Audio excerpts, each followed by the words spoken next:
Sound check 1 2 3. Sound check 1 2 3.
Good afternoon, everyone, and welcome to the Public Works Committee meeting of July 7, 2025. And we have quorum presented today's meeting, and I would like to call this meeting to order. And a reminder that all electronic devices are to be switched to a non-audible function during the committee meetings. And I'd like to welcome Councillor McMeekin, Councillor Jackson, Councillor Kassar, Councillor Matt Francis, Councillor Wang, Councillor Taddison, Councillor Kretsch, and Councillor Wilson. They're in presence here, which is great. And then online, we have Councillor Beatty, Councillor Alex Wilson, and Councillor Narinder Nan. Thank you. Okay, first thing is ceremonial activities. I want to, first of all, the City of Hamilton recognized as the leader in waste education. And I want to thank Angela Story and her team for her leadership and congratulations. The City of Hamilton was recognized for waste promotion and education at the Municipal Waste Association Spring Workshop on May 28, 2025. The Municipality Waste Association Promotion and Education Awards are granted each year to municipalities that display exceptional creativity and ingenuity in education residents about waste. The City of Hamilton receives a gold award for wrapping 4 gluten sidewalk vacuums to resemble a raccoon. I'd like to see that. A skunk, a turtle, a blue jay. Educating residents about the waste is a key factor in having a successful waste management program in Hamilton, which in turn protects the environment and our community. Congratulations to the waste management team on being recognized for this fun initiative. Congratulations to you and your team. Very good. Thank you. All right. Moving on, approval of the agenda. May I please have a mover and a seconder to approve the agenda as presented? Councillor Wang and Councillor Kassar, thank you.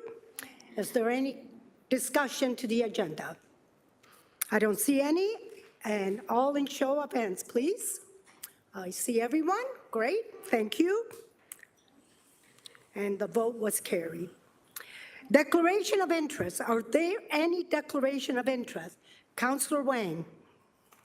Yes, Chair Pauls, I'd like to declare a conflict of interest on item 9.4, which is the recycling service for non-eligible properties beginning January 1, 2026. This will be, I have a small business within the downtown BIA, which means that I have a pecuniary interest, so I have a disqualifying interest, so I'll be voting to abstain on my votes moving forward. Thank you.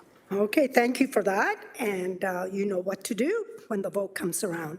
Okay, approval of the minutes for the previous meeting, June 9th, 2025. May I please have a mover and a seconder to adopt the previous meetings? Councillor Jackson, Councillor Kassar, thank you. Is there any questions? Discussion? I don't see any. All in favor?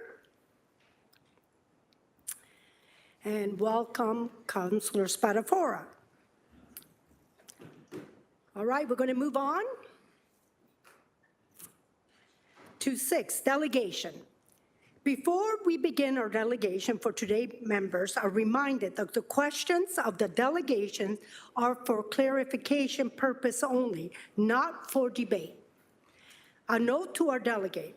You have 5 minutes to complete your delegation.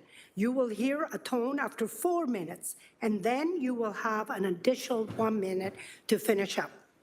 So I'd like to call Walter Clement, respecting speaking on behalf of the blind to return to free HSR travel in person. And thank you, Walter. And I think Tamara will be reading your speech, or?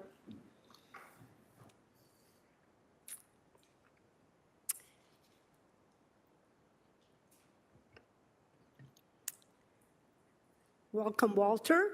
Thank you very much.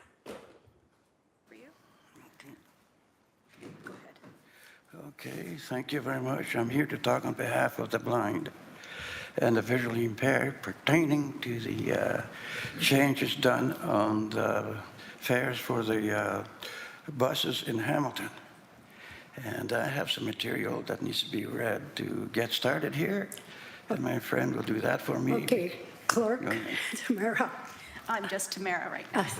My mission is to restore free bus service to the blind and visually impaired in Hamilton. Many blind people on TV expressed harmful distress to their lives. I don't think all of us are wrong at the same time, are we? I don't think so. I'm not just talking about myself. I'm including everyone who lost eyesight in wars, diseases, or at birth. Eddie Baker lost his eyesight in World War I.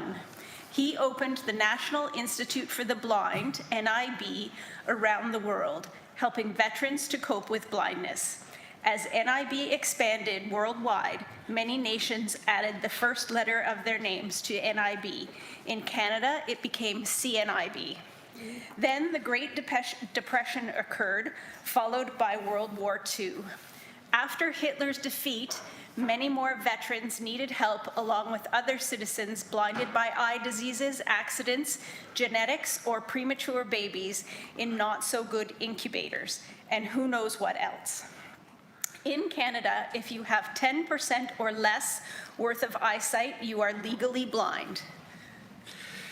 And this is what I wrote down, and like to add a little bit more to all that, and that is that basically, in a nutshell, the issues of blind people traveling by bus or public transit was dealt with when we defeated Hitler back in 1945.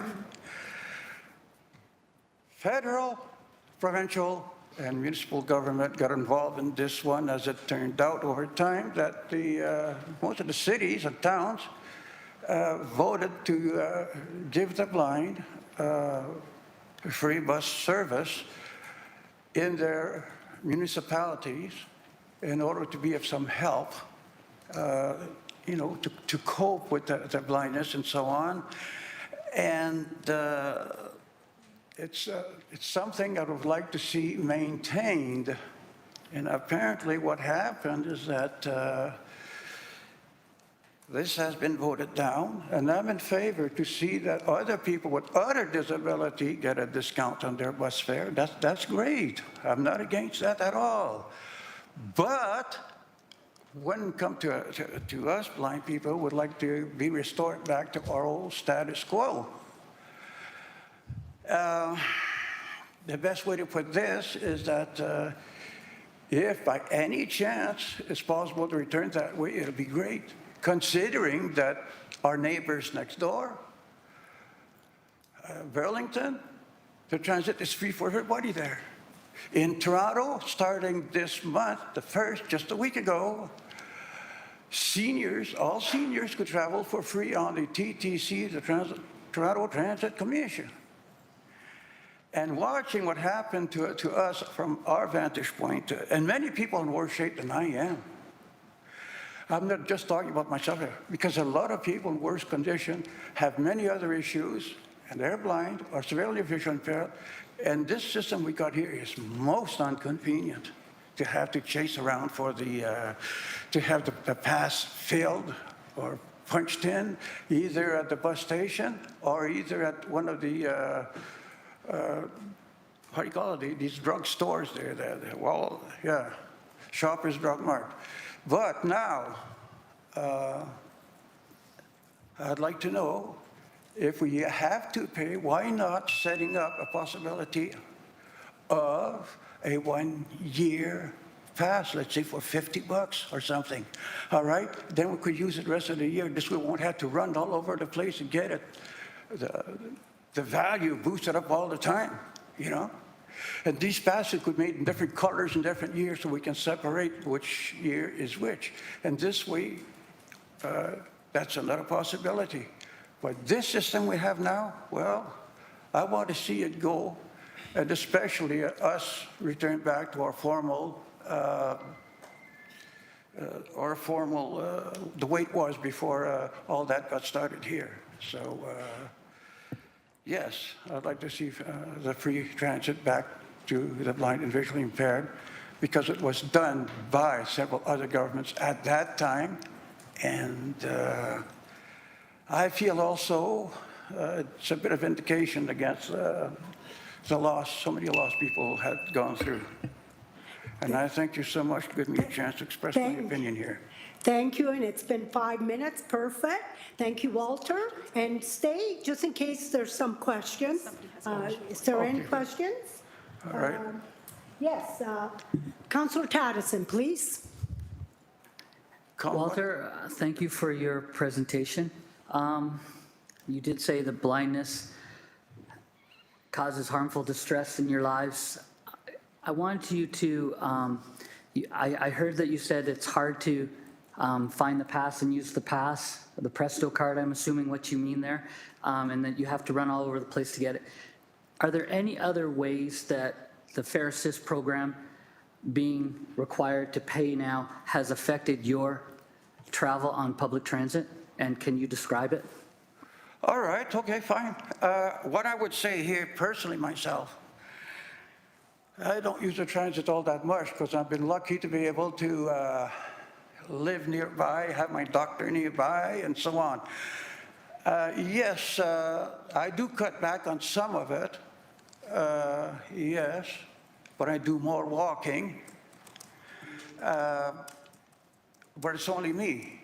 But there are people I know of, they got to go to work or they got to go do a lot more traveling than I do. And I think about those people, wow, you know, it adds up pretty quick. And it's something that personally, I believe if there is to be any fare,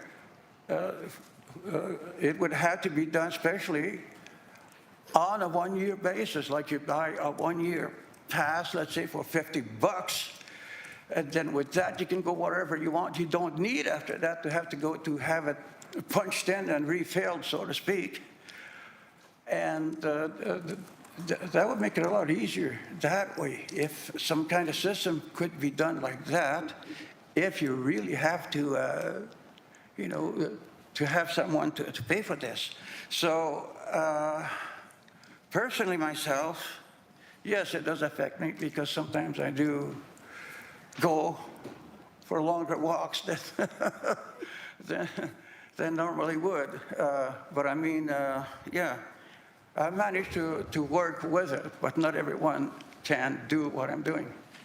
Thank you, Councillor Taddison. Thank you, Walter. I just wanted to thank you for making the efforts today to come in and delegate and give your lived experience. I appreciate that.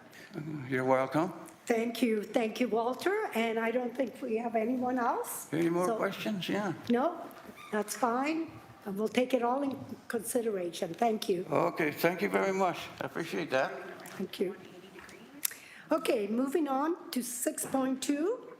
We have a delegation respecting motion 10.5, municipal resolution to support the need of provincial action on salt pollution from road salt from the following individual. We have Joe Salami, Landscape Ontario in person. Please come down.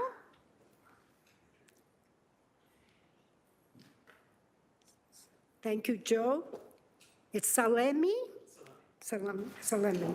Okay, and you have 5 minutes, and I will let you know when, so you can start anytime. Thank you so much, and it's an honor, and I appreciate the opportunity as a Hamilton resident to be able to address you today, living in Ward 14 for the last 14 years. I'm the Executive Director here at Landscape Ontario, and commend the City of Hamilton for addressing salt pollution. Landscape Ontario's members, and we represent over 3,000 companies, of which most do snow and ice operations in the winter. The work that we do in the summer by planting trees and shrubs and creating environmentally sustainable parks and green spaces seems to be undone in the winter by the excessive salt use that we have to do for fear of liability in the winter. Landscape Ontario is the province's premier landscape horticulture trades association, and we represent the snow and ice contractors across Canada because no one else does.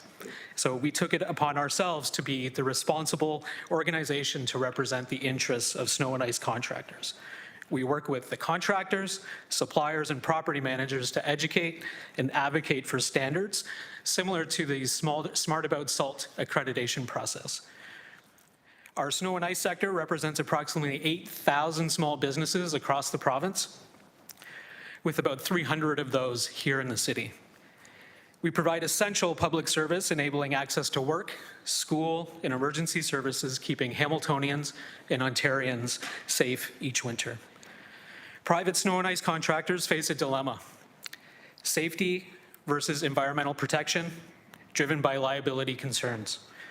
The pressure leads to oversalting and contractors bearing excessive legal responsibilities, including sky-high insurance costs. And that's been a byproduct of the fear of liability. There's a shrinking pool of insurers, and this is leading to private snow and ice contractors leaving the marketplace and leaving people unemployed. Legislative reform is urgently needed to benefit the environment, reduce insurance costs, and attract workers to the sector. Without it, we face a decreased capacity for service next winter. We can achieve safe conditions with less salt by using best practices and standards. Both Landscape Ontario and the Snow and Ice Management Association in the United States have been working on an international snow standard for practice. By reducing insurance costs through the balanced distribution of liability between contractors and property owners would help our industry grow. Excessive road salt harms our environment, pollutes our water, damages aquatic life, soils, vegetation, and infrastructure. The liability risk prevents the salt reduction. It's for fear of liability, for fear of slip and fall claims, both legitimate and fraudulent. Contractors can't always keep properties 100% clear due to uncontrollable factors like weather or poor site design. A regulated system would eliminate hazards and balance risk fairly. Landscape Ontario standards, combined with the Snow and Ice Management Association in the United States, create an ideal balance between safety, environmental protection, and salt use. We believe a regulated snow and ice management system supported by a legal framework will stabilize insurance costs and balance risk with environmental protection. And we're not suggesting this without doing our own work.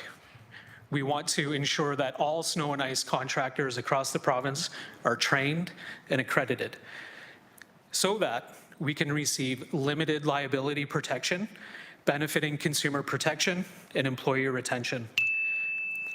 Similar programs succeed in the northern United States, including New Hampshire, which is the model that we've been looking at. We've collaborated with members, environmental groups, and scientists to create a fair and balanced system that creates and enhances safety while protecting our environment. The key here to reducing salt use is a limited liability protection system. Landscape Ontario has been meeting with various ministries in Ontario government, including the Ministry of Environment, Conservation and Parks and the Attorney General, to advocate for legislative changes that create a more balanced liability distribution. We're thrilled to see the City of Hamilton looking at this motion and considering support for provincial action on road salt pollution. The support is crucial as we seek reform to the liability system to create a regulatory framework. I'm urging you to join Toronto, Waterloo, District of Muskoka, and Durham, and several other municipalities in helping us reduce the amount of salt that we use. Our services are essential for all Ontarians, employing a massive workforce, providing 24/7 safety, especially for seniors and those with accessibility issues. Thank you again for your time, and I'm happy to answer any questions. Thank you, Joe, and we do have a speakers list, so we're going to go with Councillor Beatty. He's on the video there. Hi, Joe. I'm on the big screen behind you. Apologies. To crane your neck to see me, possibly. All good. Thank you for the the delegation today, and I agree. I think it's an important problem. I've got a little bit of a background in the horticulture industry myself, and so I hear anecdotally sometimes that other jurisdictions, other provinces, for example, have different expectation standards when it comes to ice clearing. It looks very different perhaps in a place like Edmonton than it would in a place like Hamilton. So I'm trying to understand, number one, is this an Ontario-centric problem specifically, or is it a national problem that has similarities throughout the country? And then as a follow-up, if you don't mind, Joe, through the National Association, which I believe is the CNLA, are there other jurisdictions within Canada that have a framework that gets us closer to that target that you've seen? And I'm wondering if there's just any comment on some jurisdictions that might be already working on something that is better than what we're facing here in Ontario right now. Joe? Thank you, Councillor Beattie, through you, Chair. In Canada, the snow and ice uses 5 million tons of road salt annually. Ontario accounts for 3 of those million. So, Councillor Beattie, when we talk about other jurisdictions, honestly, nowhere else in Canada is experiencing what we do. And I'll give you a bit of an example. This past winter, in February, you might have noticed, even personally, to try and access salt for your home and walkways, there was a 3-week shortage. I did over 15 media interviews alone talking about how it was impossible to get salt in the middle of February. It's because of all the snow events that we've had, and the salt mines just could not keep up with the amount of snow. So we use a lot. There's no other jurisdiction in Canada that has the same issue that Ontario does.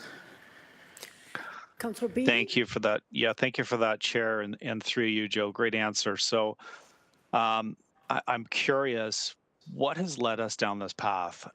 Is it litigation that has just kind of outstripped the regulations, where we're just kind of getting these litigious situations over and over and over again? And I know contractors who have experienced this personally.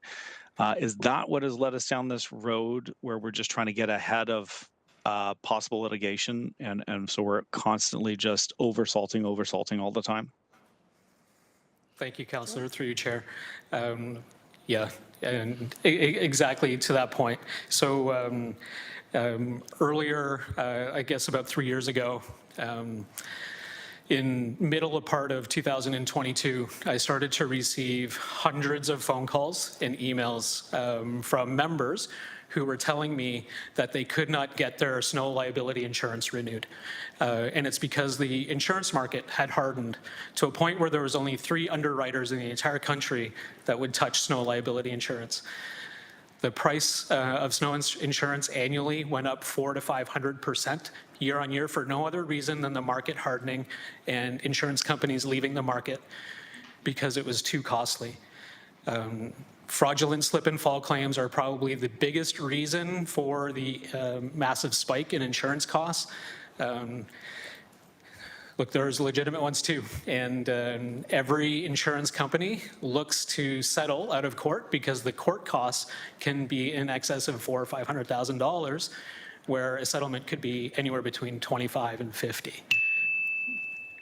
Councillor Beattie? Final question, Chair. Thank you for that, Joe. Through you, there's a cost also, and I think you touched on this, as fewer insurance providers are in the marketplace to provide the coverage that's necessary. Obviously, that's playing into the cost of insurance, which then precipitates down to the cost of the delivery of the product, the snow removal service.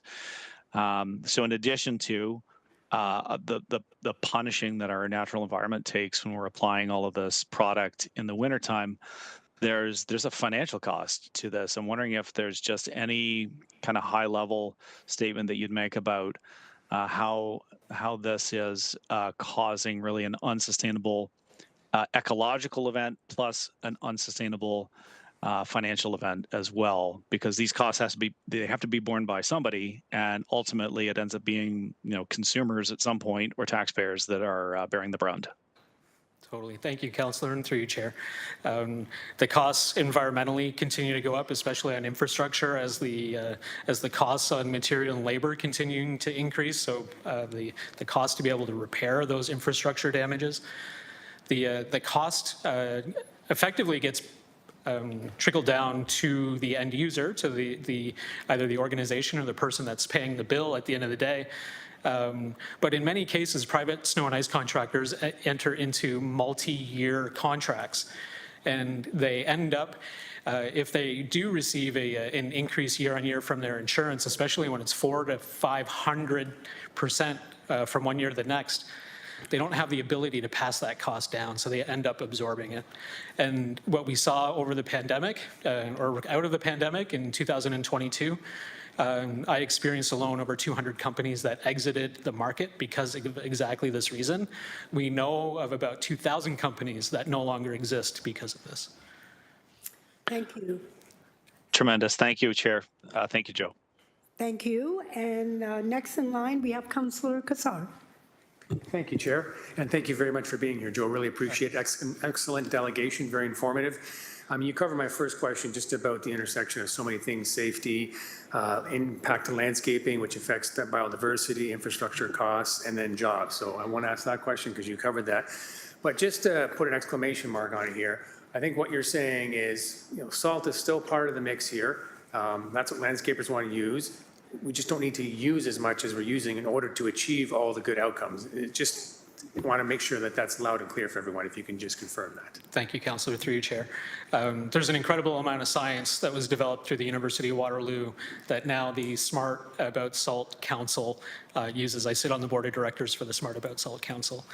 And they exist to educate both property owners, managers, municipal staff, and contractors on how much salt to use when, and taking into consideration the amount of precipitation, ground temperature, and air temperature.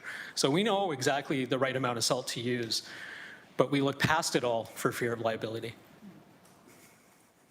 Yeah. Thank you. Thank you. Is that it? Perfect. Appreciate it, Joe. Next is Councillor Jackson, please.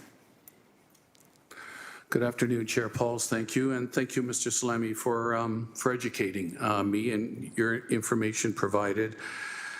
So the insurance issue is not our issue. Is that correct, through you, Chair Pauls, to the delegate? Joe? Councillor, through you, Chair.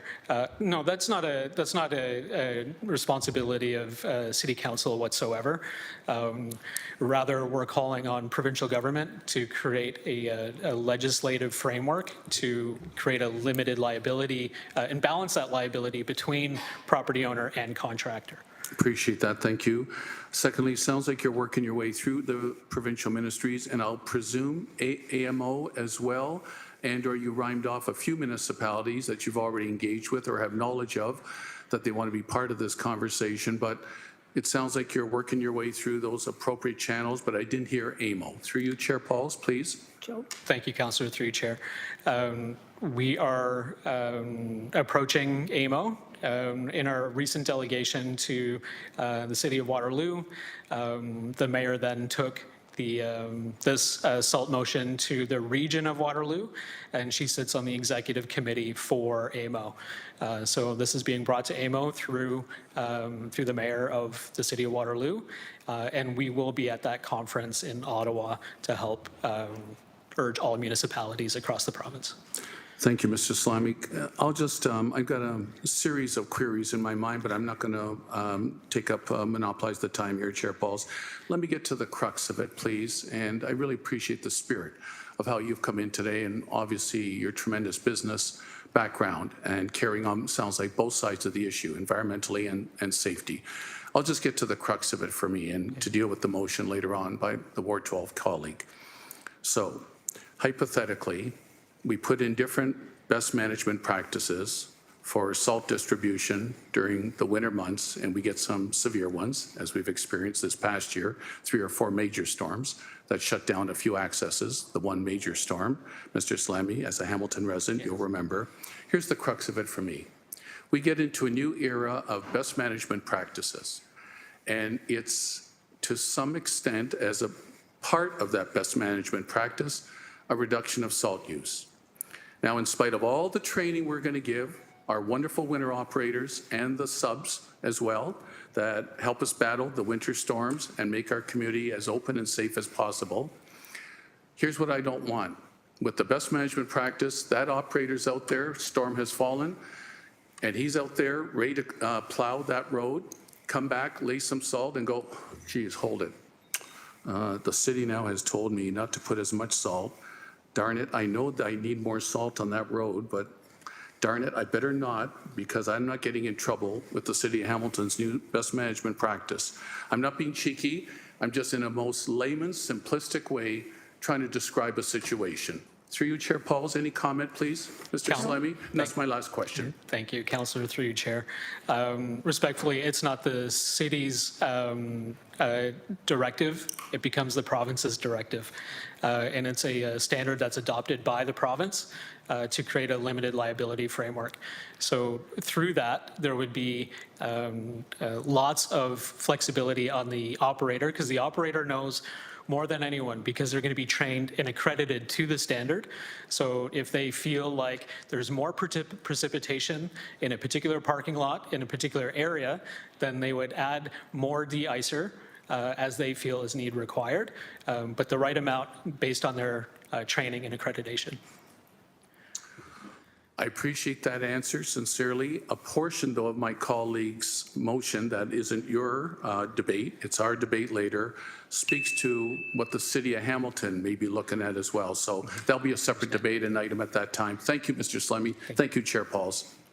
Thank you, and thank you very much. And, yeah, Councillor Crutch. No, another question. I'm sorry, yes. Councillor Crutch, Wonderful. please. Thanks. We spent a lot of time talking about salt. Yeah. And so we know that looking at other municipalities like Montreal, where they heavily reduce the amount of salt necessary by using a gravel mix, other places use sand mixes, other places use different kinds of salt that are not the same kind of salt that we use here. So what's your perspective on those kinds of mitigation efforts? I mean, less salt is helpful, but what about these other things to try and drastically reduce the amount of salt we're using? Joe? Thank you, Councillor, through you, Chair. Yeah, absolutely. In lots of other jurisdictions, they use other mixes and combinations of de-icer and gravels and sands to mix into road salt. In certain temperatures, road salt just doesn't work. So cities like Montreal, where the temperature gets much colder than it does here, Sudbury, absolutely.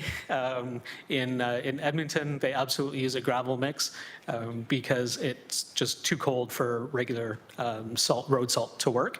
There's lots of other options like magnesium, like brines, but the cheapest and most accessible de-icer continues to be sodium chloride.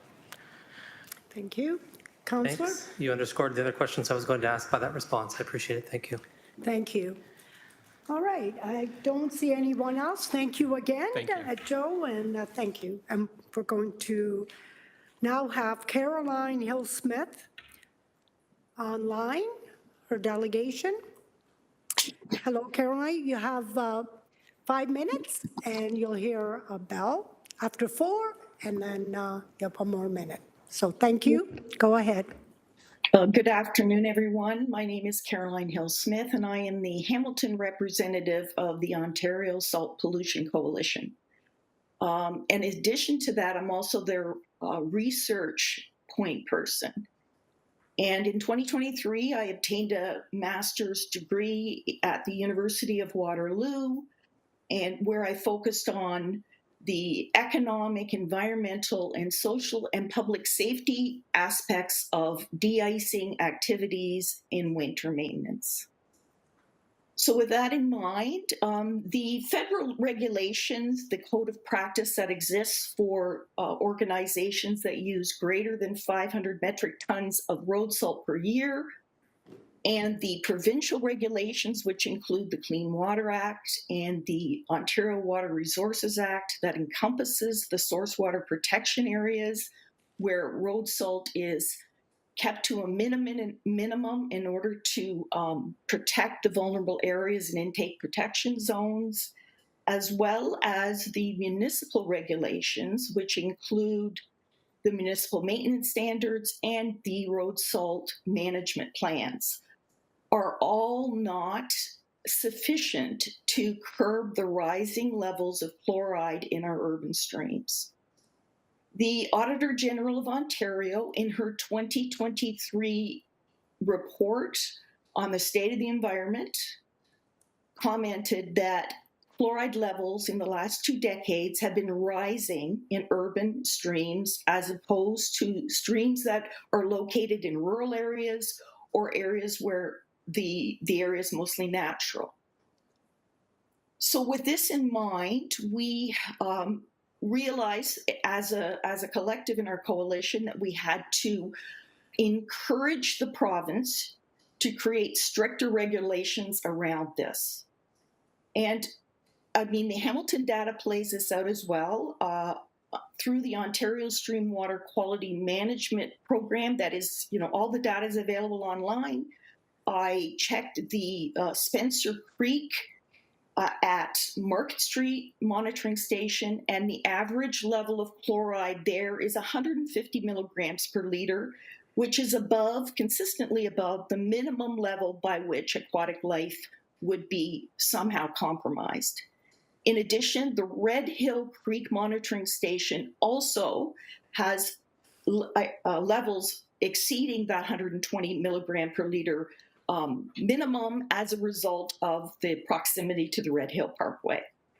And so we at the coalition are asking council and particularly the Public Works Committee to move this motion forward and have council pass it as not so much as an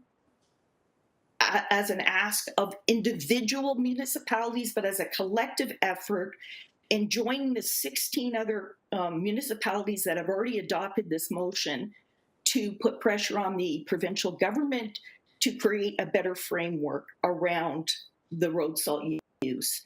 And lastly, I just want to point out that road salt is not just a winter problem. What happens when we have rising chloride levels in urban streams, it changes the water chemistry to the receiving water bodies, freshwater bodies, like urban ponds, like Hamilton Harbor. And what happens with this change in water chemistry, in addition to the climate change-induced warming that we have both in the winter and in the summer, we have a proliferation of algae. And research has shown that a major contributor to the algae is higher chloride levels in freshwater bodies. So that is how I will conclude. And again, we hope from the coalition that you will move this motion forward to council and adopt it as a sign of understanding the problem and trying to gain a solution. Thank you very much for your time, and I'll take any questions if anyone has any. Thank you, Caroline, and there is no question asked, and we'll probably, when the motion comes, Councillor Wilson on the screen, so go ahead, Alex Wilson, Councillor. Thank you. Through you, Chair. Just a quick question to you, Carolyn. Thanks so much for the Spencer Creek example. Are you just able to help folks out? So, okay, the mussels don't grow, or okay, there's not little critters there. Can you help us understand just what that high salt value looks like, especially over sustained periods of time? Is it just impacting ecology? Do you get into the human impacts later? Are you able to expand a little bit on that example you shared? Yes, certainly I can. Thanks for the question, Alex, and through you, Chair. I would like to say that what it does, and because road salt pollution is such a complex problem, but when it affects the food web, which, you intimated the lower ends of the food web, Alex, but, when the small creatures in the water aren't able to survive, then it affects every other thing, like the trout, like the salmon that we are trying to get to run in Spencer Creek. And that has an effect on everything else in the water, and certainly the water chemistry. So when I mentioned that earlier too, what happens during the winter typically in a freshwater body is that we have lake overturning, meaning that we have oxygen that would be circulated through the lake when the water that is warmer descends to the bottom. But what happens with chloride levels being elevated is that the water density changes, and we have what we call stratification. So you have a layer of water that sits at the surface, prevents oxygen. So that is the reason for the science pointing to the proliferation of algae blooms as a result of rising chloride levels. And we know in Hamilton Harbor, that has an effect on recreation. It has an effect on people's enjoyment of the marsh and canoeing, for example. And it's harmful to human health as well when toxic algae is ingested. So hope that answers the question. Thank you, Caroline. Very informative. Councillor Alex Wilson, any more questions? Just a thanks for expanding on that. Like, it sounds certainly algal blooms, that was a costly thing this past summer. Really appreciate just the overview of, you know, what those impacts can be and the price tag associated with them. Thank you, Caroline. You're welcome. Thank you again. All right. We're going to move on to, did I have a mover and a seconder for receiving? No. We'll go with Councillor Spadafora and Councillor Jackson. Thank you. To receive the delegations. Show of hands, please. Okay, thank you, and it passes.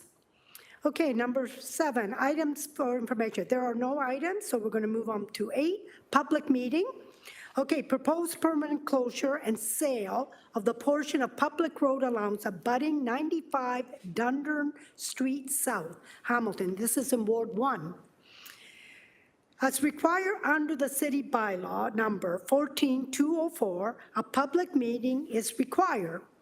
Notice of this public meeting was provided and posted on the City of Hamilton website. The notice advised that anyone whose lands are productively affected may appear before the committee. The clerk has advised that no individuals have pre-registered to the delegate. Are there any members of the public wishing to address the committee? For a second time, are there any members of the public who wish to come forward to speak to this matter? I don't see any. And for the third time and final time, are there any members of the public who wish to come forward to speak to this matter? I don't see any, so we're going to need a mover and a seconder to receive the written delegation and close the public meeting. I need a mover and a seconder, Councillor Wilson and Councillor Patterson. Thank you. What's that? Oh, Councillor Maureen Wilson, Ward 1.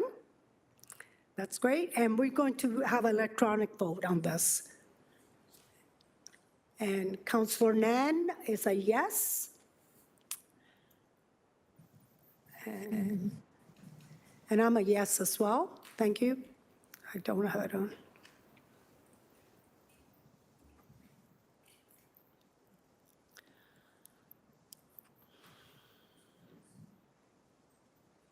I said yes.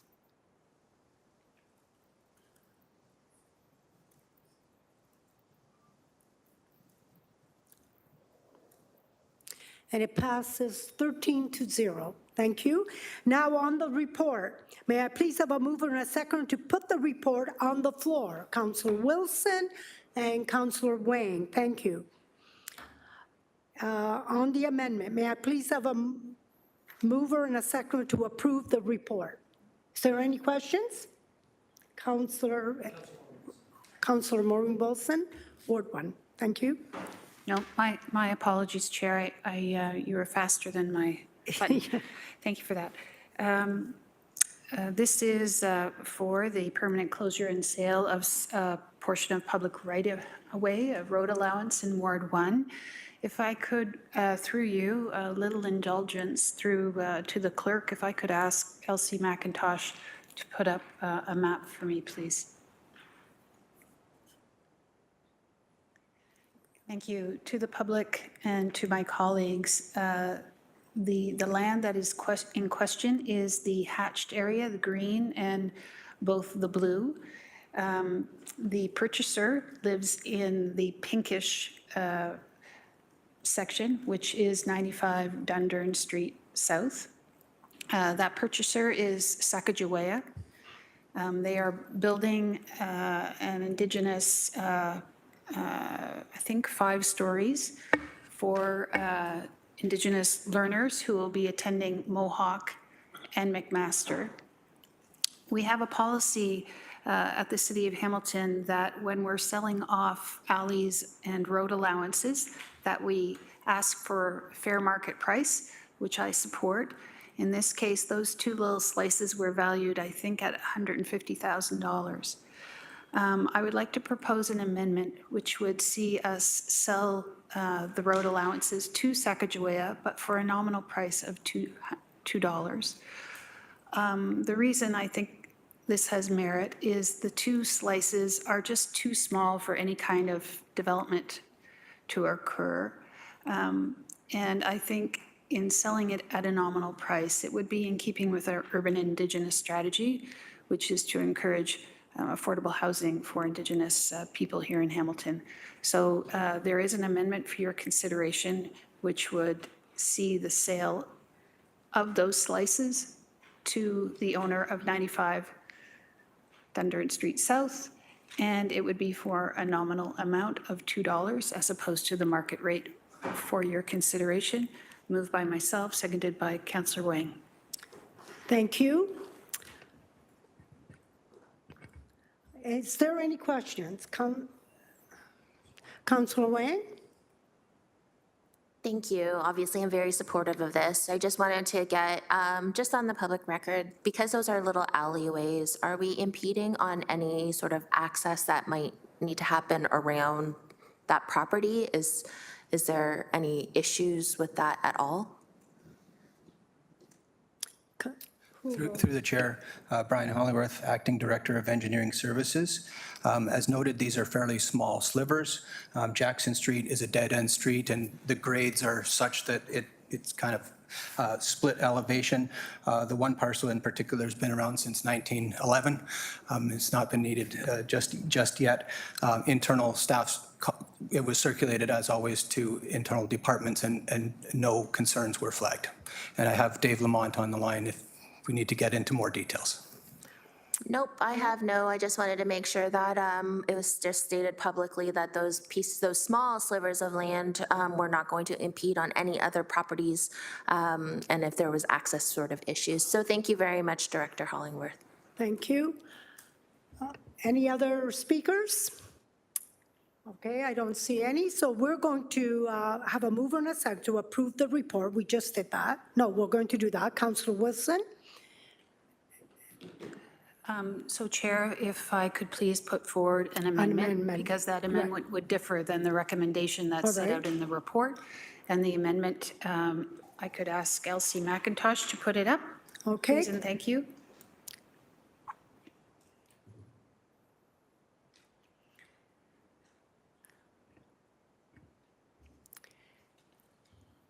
Thank you, Chair. So we would just be striking out that language which would mirror the market value objective and replace it with for nominal consideration of $2 to support the development of affordable and supportive housing.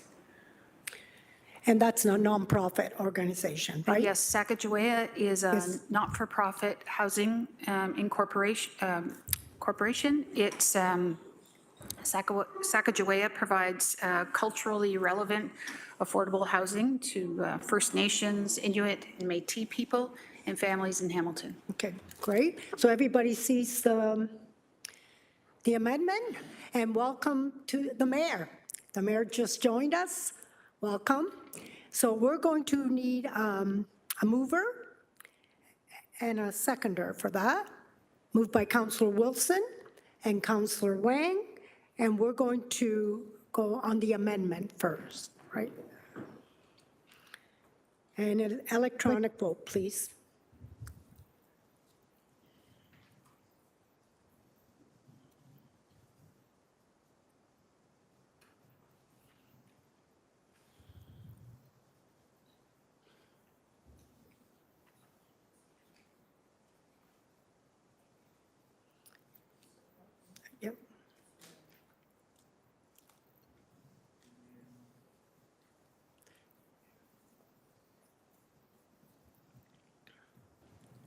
Madam Mayor? Thank you.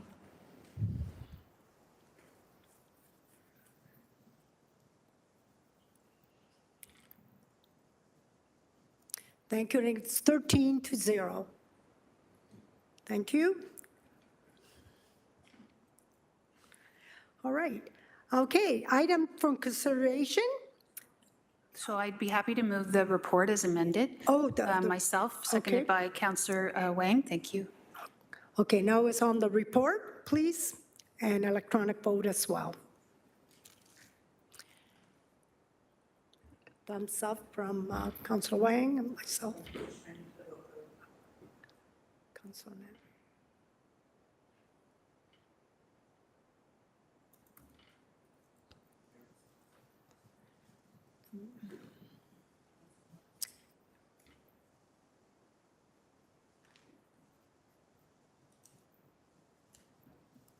And it's 13-0. Thank you.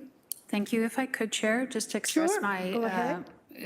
my deep thanks to Danielle Sabetti, the Manager of Real Estate and Property Management, and also, of course, the folks in the Housing Secretariat for helping me through this process and explaining everything to me, and really valued their insight. Thank you.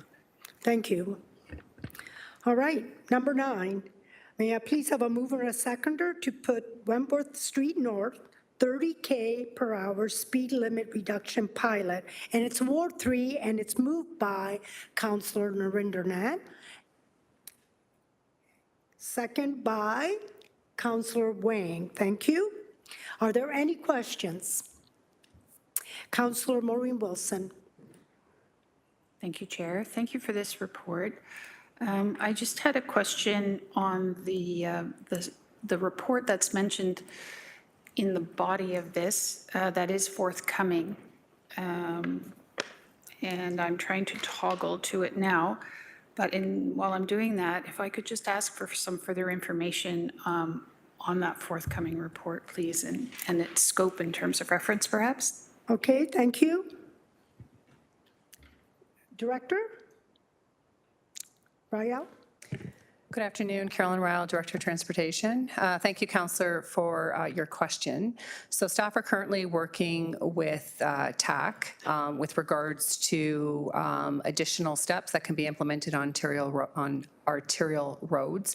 That assignment is targeted to be completed between now and Q3 with TAC. It involves many other municipalities, and it's a Canadian-wide review and study that's underway. So there's a lot of experts at the table, and Hamilton is a key stakeholder as part of that. So the intent is to come back towards the end of this year with any recommendations with regards to this arterial road pilot that we would want to seek approval for to implement. So we're targeting towards the end of this year. Thank you. Councillor Wilson? Thank you very much. And through the chair, could I just kindly be reminded, in the north end of Hamilton in Ward 2, when it was the 30K, which was piloted on non-arterial roads as part of an OMB, that pilot has concluded, and the feedback from staff was it was successful and deemed welcome by the community. Through the chair. Director Rael? Maybe an unfair question because it's not part of this report, but if it's possible, if there's any knowledge of it, that would be appreciated. If not, I can follow up. Thank you. Through the chair, if acceptable to Director Rael, as former Director of Transportation Planning, I can speak to it. So through the chair to Councillor Wilson, you're correct, that pilot was put in place around 2008. Following the pilot, and it included 30K on all the streets except for James North, I believe. There was a series of reports done on before-after study completed by Transportation Planning, and in general, it was deemed a success and is now complete. Thank you. Thank you. All right. Okay, so I need a mover and a, we have a mover and a seconder, and now we'll need Councillor Kassar. Thank you, Chair. I just had some clarification questions here. Appreciated the report and the detail, and kind of frustrated, as I think staff are, by the lack of change in driver behavior. The speeds before the interventions were 50 kilometers an hour past the school, and they're still 50 kilometers an hour past the school. So my first question, Chair, is this is defined as a minor arterial roadway. Why is it defined that way, and who determines that definition, please? Director or? As it turns out, there is a report on Planning Committee tomorrow, I believe, that talks about a road right-of-way and classification study. Essentially, it's determined through the official plan. There's a series of criteria, many of them informed by the previous organization with which Director Royale referenced to, the Transportation Association of Canada, as well as we have our own policies.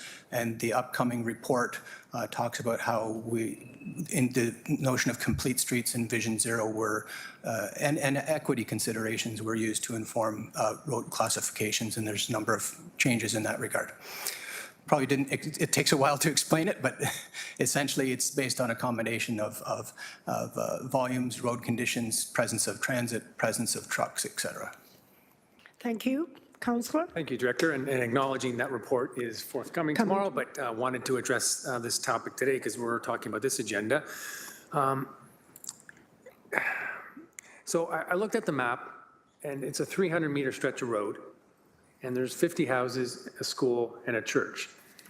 So, and this is not a question to staff at this point, it's rhetorical at this point in time, but it's defined as an arterial road for vehicle traffic, not as a neighborhood, because 50 houses, a school, and a church are all characteristics of a neighborhood where people are going to be out and about. So this is a question to staff. So because it's an arterial road or minor arterial road, can you please elaborate on what is in the report saying there's certain restrictions about what can be done for traffic calming on an arterial road versus something that is not an arterial? Director Allensworth or Director Royale? Through the chair, Carolyn Royal, Director of Transportation. So when we're dealing with the different road classifications, Councillor, and working with yourself and others, there's a number of different items that we're able to implement. So we typically would look at the complete streets. We would look at doing a road diet, for example, on how we can, narrow lanes, take into consideration, fire, ambulance, transit, all those different sorts of things. For example, we've been asked where we've been able to implement speed cushions, for example, and on arterials, that's something, as is rural roadways. Those have been questions that we've been more recently asked of whether we're able to put speed cushions, and based on just how they're classified and what their major use is, we've not come forward with anything that's deviated from allowing for speed cushions, for example, on arterials as well as rurals. However, as part of the studies that are underway, for example, with TAC, we're doing the rural study right now. In addition to this one, we are looking for them to come back with other tools in the toolkit in addition to road diets, incorporating, redesigning, reconstructing, those sorts of things that we already do, automated speed enforcement, red light cameras, those sorts of things are different tools, again, in the toolkit that we do implement, and then coming back with the rural road safety, and in addition, the arterial study, we'll have other tools that we'll be able to bring forward to look to pilot and or implement through the city. Thank you. Councillor Kassar? Okay, just thank you for that. Chair, just a comment, and there's more work to be done. There's work underway, I understand that, but just want to express here some facts. We're talking about a 300-meter stretch of road. And understanding an arterial road, minor arterial road, the primary function historically has been for moving vehicle traffic, notwithstanding that this is a neighborhood street. And the concern being moving traffic, vehicle traffic efficiently, it comes down to speed. At 50 kilometers an hour, which I know the speed limit is 30, cars are still moving at 50. It takes 22 seconds to go through that 300-meter stretch. At 30 kilometers an hour, it would be only 36 seconds. So we're talking 14 seconds difference. So I think we just need to keep that in mind when we're looking at road classifications and vehicle levels of service versus the quality of a neighborhood and the safety of people in going to school there and the neighbors, and not just the actual safety, but the perceived safety. So appreciate the work's being done, but I'm going to continue to speak on matters like this because I think we can do better, and hopefully the recommendations coming forward will move us in that direction. But it really is a neighborhood here, so I'm very much uncomfortable with, moving forward as this is a arterial road and it's just about vehicle traffic when we have kids and families and churchgoers and whatnot on this. So more to come, I understand, but just wanted to get that on the record. Thanks. Great, thank you. And Councillor Nan, please. Thank you, Chair. Can you hear me okay? Yes, we can. Thank you so much. Appreciating the comments from my colleagues, both Councillor Wilson and Kassar. And, the other thing for consideration here for my colleagues is this report deals with the road section that is directly adjacent to an elementary school. But if you were to go another 300 meters north, on the other side of Barton Street, we've got Woodlands Park. And if you were to go another 300 meters to 500 meters south, you've got a high school. And so historically, this roadway has been used to be used to move workers from the north to the south to larger employment areas. Those employment areas are not tracking in the same way in terms of the necessity of the laneway that's been dedicated to Wentworth Avenue. And so as a result now, we've got this problem that could be identified as just being within this existing road stretch, but it actually is persistent all the way through. I know that staff have been monitoring traffic flow from all the way up to near the, all the way up to Delaware, which is also impacted on Wentworth. So just wanted to say appreciations to staff for finding ways to slow things down. Last term of council and the council term before that, this roadway went from being a one-way street to a two-way street, which significantly reduced the number of vehicles on it and was more appropriate to the number of vehicles that actually use this roadway. And also wanted to say on behalf of Ward 3 residents who live adjacent here, there was a child who has been struck on this road. There have been a lot of near misses when it comes to children who go to the Kathy Weaver Elementary School. It's also next to our recreation center, Pinky Lewis, which technically its address falls on Sanford Avenue, which is just one block over. But this roadway is a problem area, and I'm just really appreciative of staff continuing to work with my office and residents in the adjacent neighborhood to bring forward iterative approaches to try and slow things down and make the roadway safer. Ultimately, the community is looking for more, and I'm looking forward to the report that helps address those needs with tax guidance as well. Thank you. Thank you, Councillor Nan. And now we have Councillor Crutch, please. Thanks very much. And just wanted to partly echo what Councillor Kassar was saying about wanting to speak about these kinds of issues when they come up. I think that we're perhaps preoccupied with road classifications, whereas the people who live in this city are preoccupied with getting around safely. And so that ends up being a big problem because we can easily, in some cases, change road classifications. In some cases, we can't.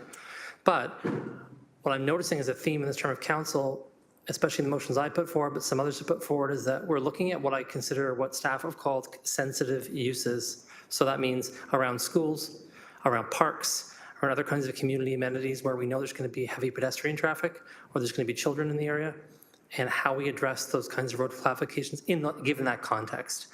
I just want to ask Steph, I do think we have some flexibility when it comes to some of these things, especially when it comes to sensitive uses and then slowing areas down. I guess what I wonder or want to ask about is there need to be a motion from council at some point to say, look, can we have a sensitive use policy developed, or can we have a way of looking at these classifications, looking at all the warrants we do with respect to sensitive uses, rather than perhaps us coming forward individually with those kinds of things. 100% of the speed cushion motions I put forward in this term of council are about areas where there's a sensitive use. And so I've kind of said, well, warranted or not, there's a school, there's a park, we have to put something in here to mitigate speed concerns. And so how are we addressing that holistically across the city? Councillor. Director Rael. Director Rao, Director of Transportation. So thanks, Councillor, for your comments. I think right now, with regards to where we are in a sensitive use policy, I think that that's something we can take away, and we definitely can bring it back. We are bringing the traffic calming policy back in Q4 of this year, and we're going to be targeting a whole host of different things that we're going to be proposing and bringing forth for council approval related to road safety of all uses, ages, and abilities on the roadway. So I think that that's something we can take away and ensure it's captured there.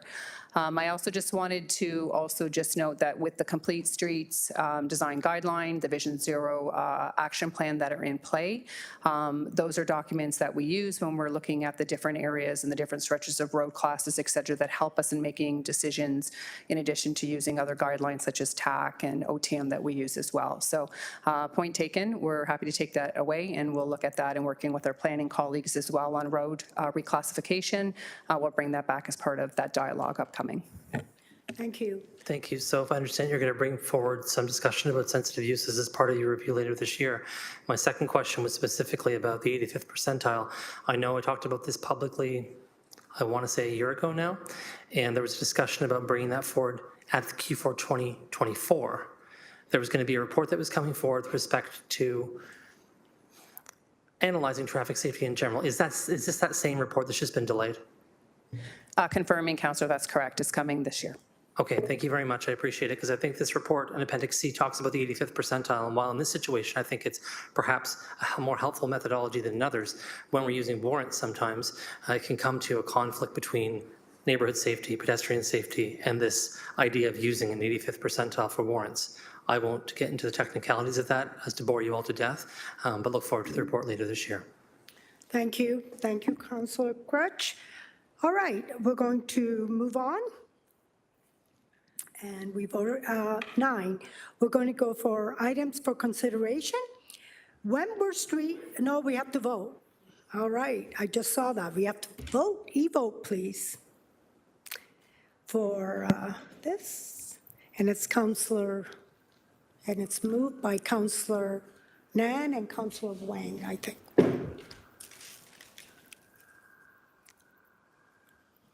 Are you voting? Councillor?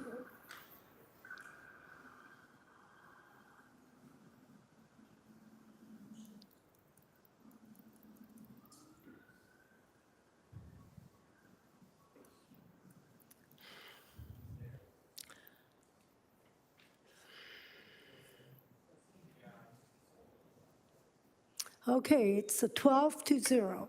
12 to, yeah, I can't see that. All right. Chair. Chair. Councillor Beatty? Yeah, I did not see the vote come up on my e-scribe, and I did not see my name on that completed vote. We're going to revote because it was 12-0, and I thought we should be 13. Lucky 13. Well, Councillor Wang now just left, so should we revote, or?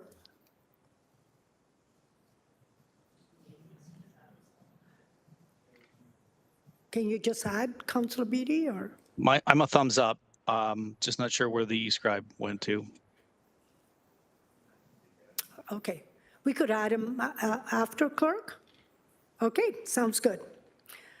All right, we're going to go for 9.2. Sherman Cut Wall replacement on road resurfacing request for additional funding. That's Ward 3 and Ward 7.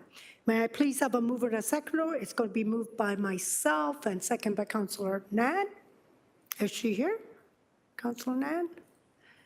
Oh, yes, Councillor Nan, thank you. All right, okay. Is there any discussion on that? The mayor. Mayor.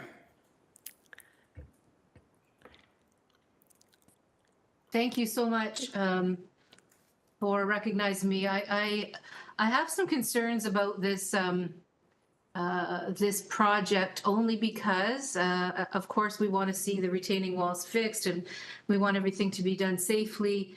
But if you look on page 2 of 4 under the analysis, the first bullet, what we are doing here is we are taking off steel walls from retaining wall on our escarpment at the Sherman Cut, and we're replacing it with precast concrete walls.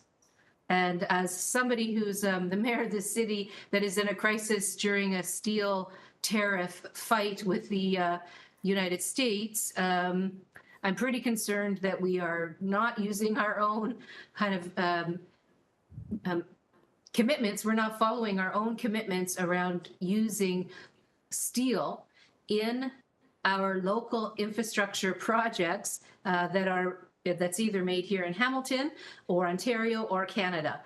This is a significant project, and I think that it's important that we make clear that we are going to do everything we can to help those steel companies that are suffering under this tariff regime.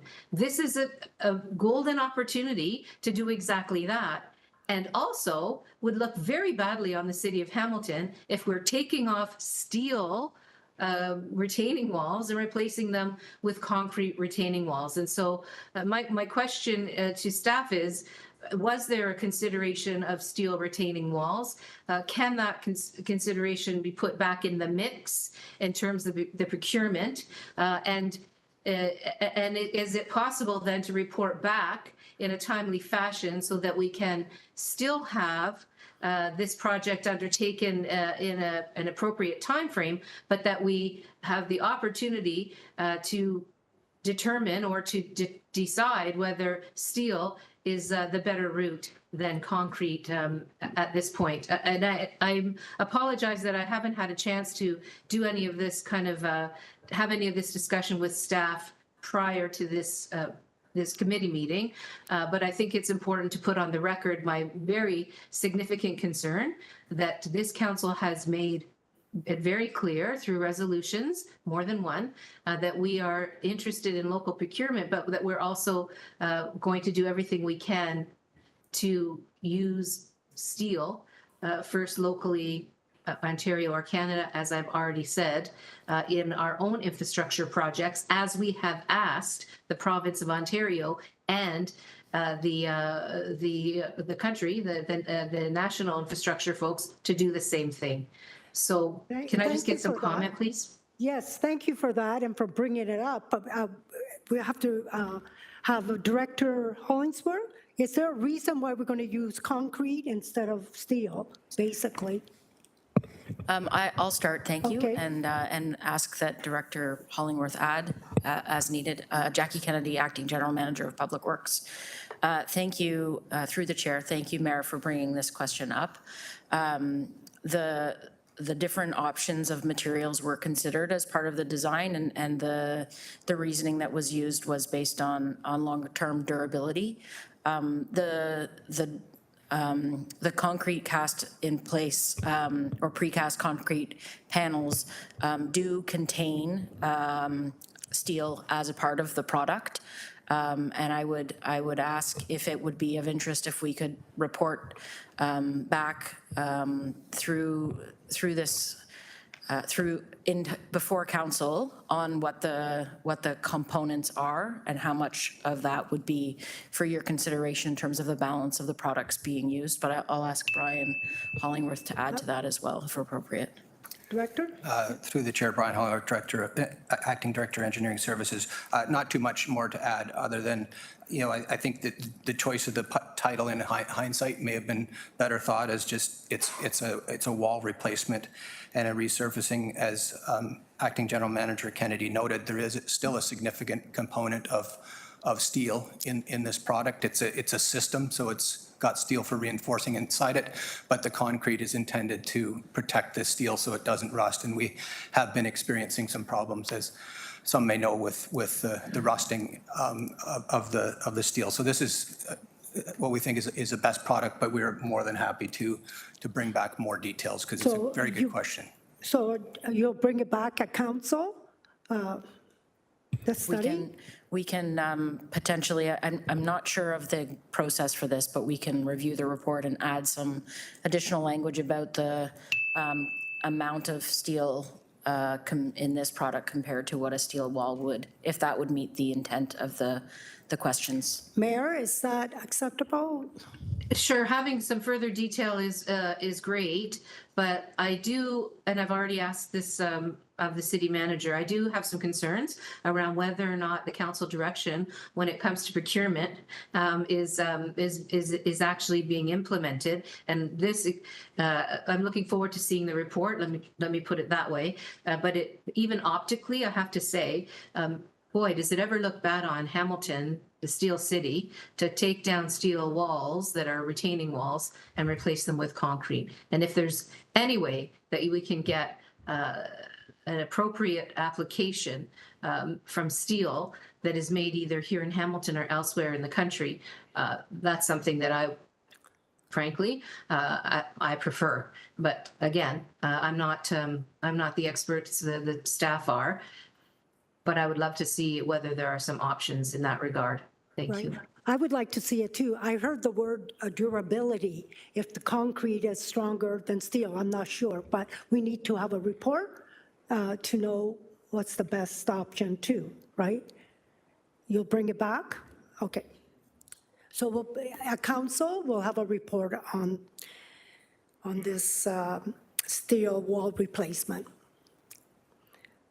Thank you. And then can I just ask, Chair, whether then we have the vote now or we defer this decision to the council meeting? Clerk, do we defer? I'll need someone who has not spoken to make the deferral motion if that's what you want to do. Okay, Councillor Matt Francis will Sorry. defer, and, okay. So I'm not sure that we can have a full report back in time for council. What we can do is we could provide additional detail within the context of this. If we need to provide a report back that is separate, we would need additional time for that. So I just want to be clear And bring it back now about to- the expectations. So we can bring a different report back on that and And bring it to Public Works, and then? Yeah, Okay, I think when's so. our Public Works meeting, the next one? In 3 weeks? That give you enough time for the report in 3 weeks? I'm sorry, can you repeat that? Will that give you enough time? No? It will not, no, not with the report review timelines that we would have. That would be Okay. due to. So what is, Mayor, what would you like to do? Just refer it, or? Well, apparently I can't refer it because I've spoken to it. But I really do think this is something that needs to be addressed, and we don't have a lot of information in the report that is before us. So Can I don't want to, on the other hand, I don't want to overly delay the project. In the report, it says that the procurement and final design, et cetera, will take 3 to 4 months. And if there's a change in the design or it looks like this is a done deal, is what I'm saying, in terms of the concrete. And if there's a change, that might delay the project. And so the other question will be if that creates a safety issue. I don't know the answers to those questions, but I am quite concerned to leave things as they are. So we want to make sure there's no safety concerns so that, we move on. But when can you have it ready, the report?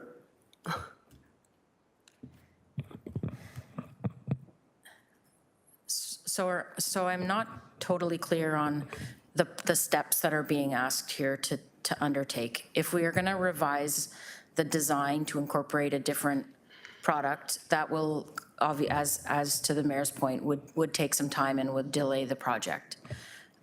We can, in time for council, provide an update through email to this group about the decision or the recommendation from staff on the precast concrete panels and the components of that demonstrate the durability, where it is in fact got a lot of steel components in it as well as concrete on the outside to increase its longevity. We can provide a comparison through email about that in time for council. If it's a separate report back with a full amount of detail, then we may not be able to do that by next week or July 28th, because those reports are due to clerks already by next week. So it's effectively the same timeline. I hope that helps. Yes, it sure does. So I think knowing the component and the durability and all that by council, I think that would be acceptable for us to know more information. Is that enough information for you? Thanks, Chair. Yes, I'm happy to do that. And then depending on what that information reveals, there might be a different, something else happening at council. Can I also ask for the sourcing of the steel? So it's not just how much steel is in it, it's where the steel's coming from. Please? Okay, Thank you for the clarification. Yes, we can detail provide- that as well. Great. Thanks so much. That sounds great. So we will vote, refer. Okay, we have, oh, wow. Now we have a speakers list. Okay, Councillor Jackson. Thank you, Chair Pauls. Never wanting to be offside with the mayor, especially when she has consistently been a strong advocate for the workforce and the steel industry and steel workers in our city. I just want to ask through you to, it's funny, Director Hollingworth, you're still really a director on title with this organization. When in your current role, you're acting director. So if you don't mind, I'll keep you back elevated to Director Hollingworth. Why is this report before us here today? Through you, Chair Pauls, please. Director? Through the chair to the councillor. This report is to request additional funds, which became apparent as we got more into the detailed design. And I would note that the funds are not a new budget ask, they're through reappropriations. So we were fortunate on one project, which is identified here, to have a surplus, came in under budget, and the other project is through an ongoing project for moving contaminated soil and rock, disposing it, which is in line with this project. So we thought they were both a good fit. And to answer your question very specifically, we're coming for this report now because if we wait to the budget cycle to ask for the additional funds, that will delay the tender project. So if we can, in the next short while, get this appropriation approved, it will allow the project to keep on track. We can keep the tender process moving and be confident that we can award it and build it in 2026. So that was the essence of this. Thanks, Director Hollingworth. And on top of that, in the middle of page 2 of your report, you state, quote, "This additional scope is necessary to ensure long-term safety of the users of the adjacent roadway." I can tell you I'm strongly supportive of this report with the additional information on the local steel industry. Hopefully will be a good component of the replacement here. I can't tell you two things, Chair Pauls. I can't tell you the number of times that I call in. As you know, it is now in your capable hands, the top of the Sherman Cut, since 2018 toward boundary realignment, but for the 27 years previous, I was honored to represent this area and use it all the time to come to City Hall. And I can't tell you the number of times I call Public Works, roads operations to fill in the constant dangerous potholes that occur on the Sherman Cut top to bottom. Secondly, I'm going to give credit to my East Mountain Citizens Committee chaired by Kate Fraser that formed in 2008. They advocated strongly that more money needed to be spent on both the Kenilworth Access escarpment walls and the Sherman Cut, both the east and west leg and the Sherman Cut itself of the escarpment walls because of erosion and the constant regular falling of rocks onto the roadway, causing accidents and collisions.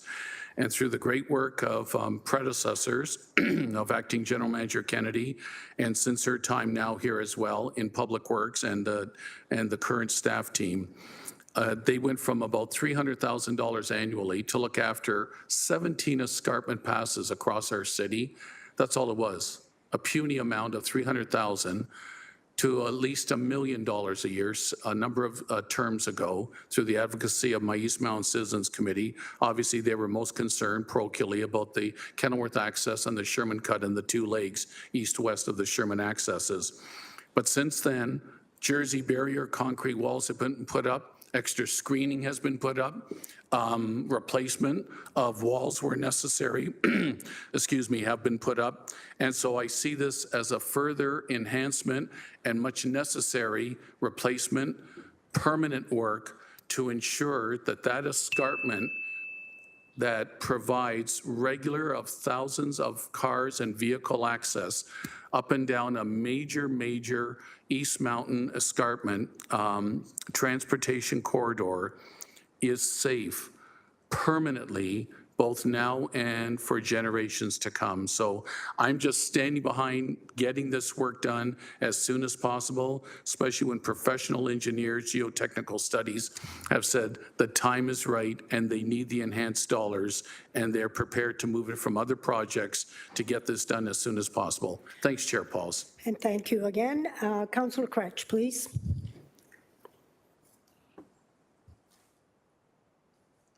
Thanks very much. So when I read in this report that the inspection and associated report identified severe corrosion and deterioration of the steel walls necessitating their removal and replacement, this strikes me as a timely and emergent issue.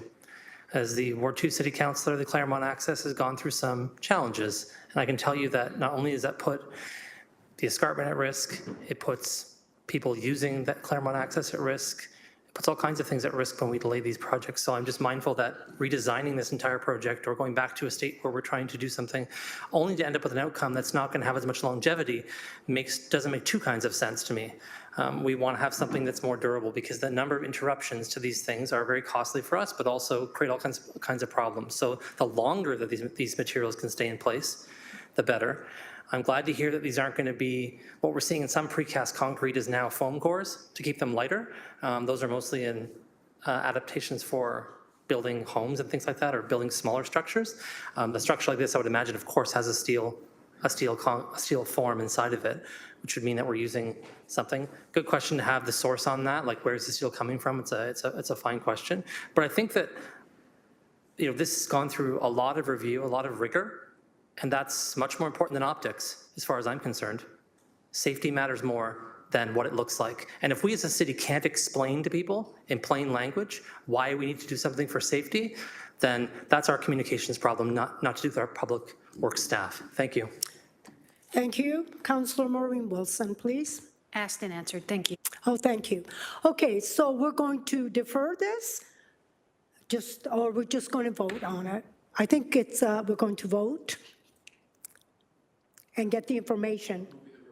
You're moving the report, and seconded by Councillor Spadafora?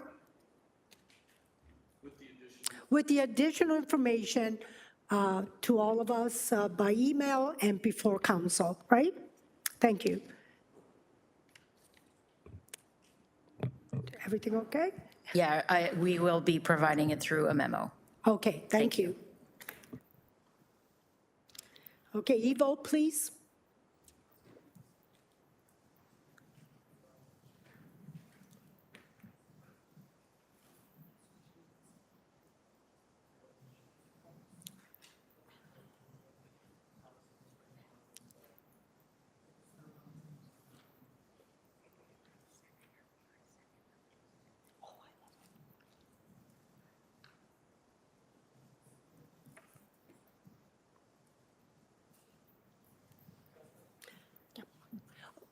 For 13-0, thank you. Okay, 9.3, TB McQuestion Park donation, Ward 7. May I please have a mover and a second? I'm the mover, or you can second it, Councillor Wilson. And is there any discussion? Yes. Madam Chair, you can't be the mover. I can't be the mover. No. It's my ward. Unless you. My donation. Unless you. No. Councillor Can give Wilson the chair, sorry, you will can. move it, and I'll second it. Okay. Thank you. Thank you. Okay, is there any question with this great news here? This is a great news story. Anybody want to know what's it about? I would love to know what it's about. Can I talk, do you have to read, okay, Councillor. Go ahead, Councillor Paul. Okay, well, on August 29th, there's going to be a 3-on-3 basketball court game on McQuestion Park. And I had Fengate with this wonderful gentleman who said, his name is David Finley. He says, I have a donation of almost $49,100, and we're going to put 3-on-3 basketball. There's going to be a lot of teams there. It's really exciting. He's done it many times, other cities, and he's doing it here, and it's on August 29th.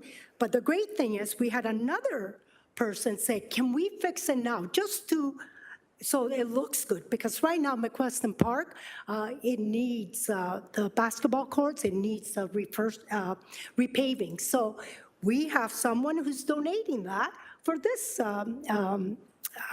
item. So it's kind of neat. We're not spending any money, but when we receive the check for $49,000, the following year, we're going to improve McQuestion Park basketball court. It's going to be fantastic. It's going to be great for our park, for our kids to play. And so if you have any questions, Cynthia put it through, and it's all done. Anybody have any questions? I did it pretty quick because I wasn't, okay, great. Great job, Councillor Pauls. Great job. Anything to do with sports or having kids involved in sports for me is a done deal, so. I'll pass the chair back to you. Thank you. Pass it back to me. Thanks. That's great. Thank you. Thank you, Cynthia, again. All right, we're going to vote for that.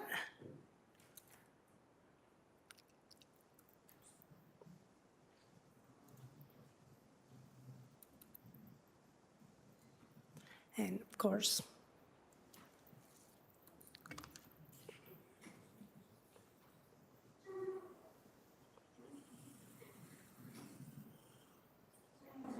Councillor Nan? Councillor Nan?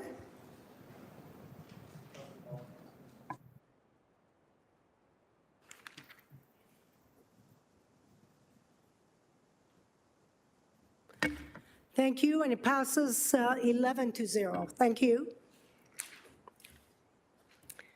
The presentation of the check is going to be July 19th. Okay, let's move on.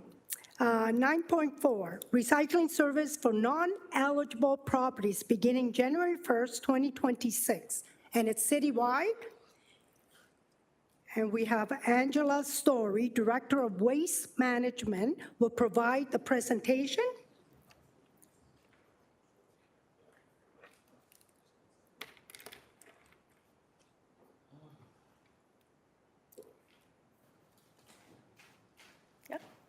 Great.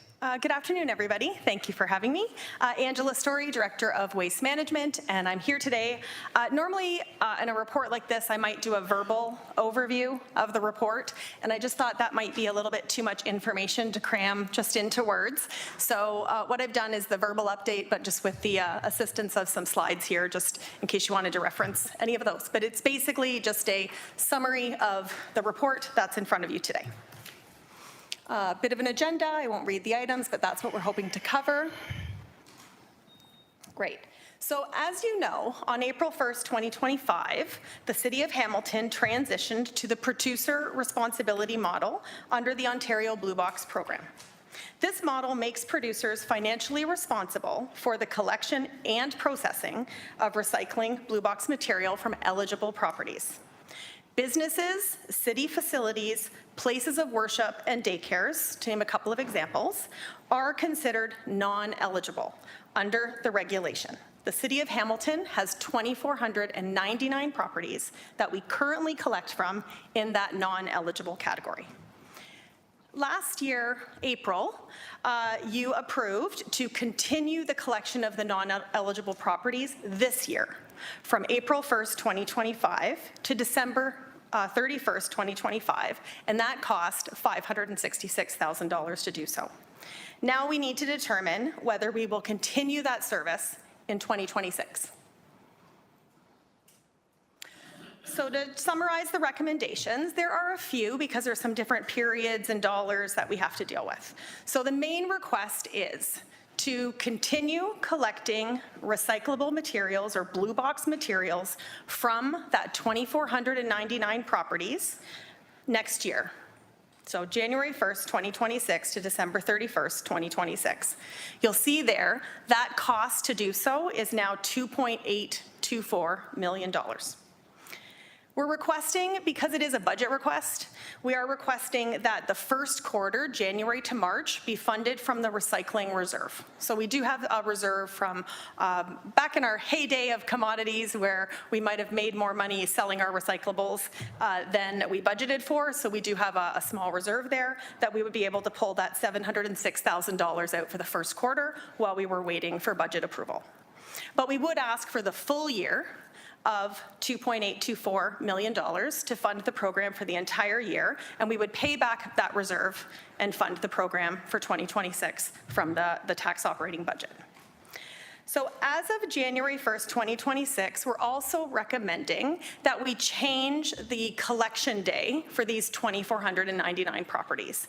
The reason for that is, and it's actually there's more detail on another slide, but generally, right now, as you know, we have garbage days across the whole city from Monday to Friday. So our recycling collector, GFL, they collect houses and businesses in the same vehicles throughout the day, Monday to Friday.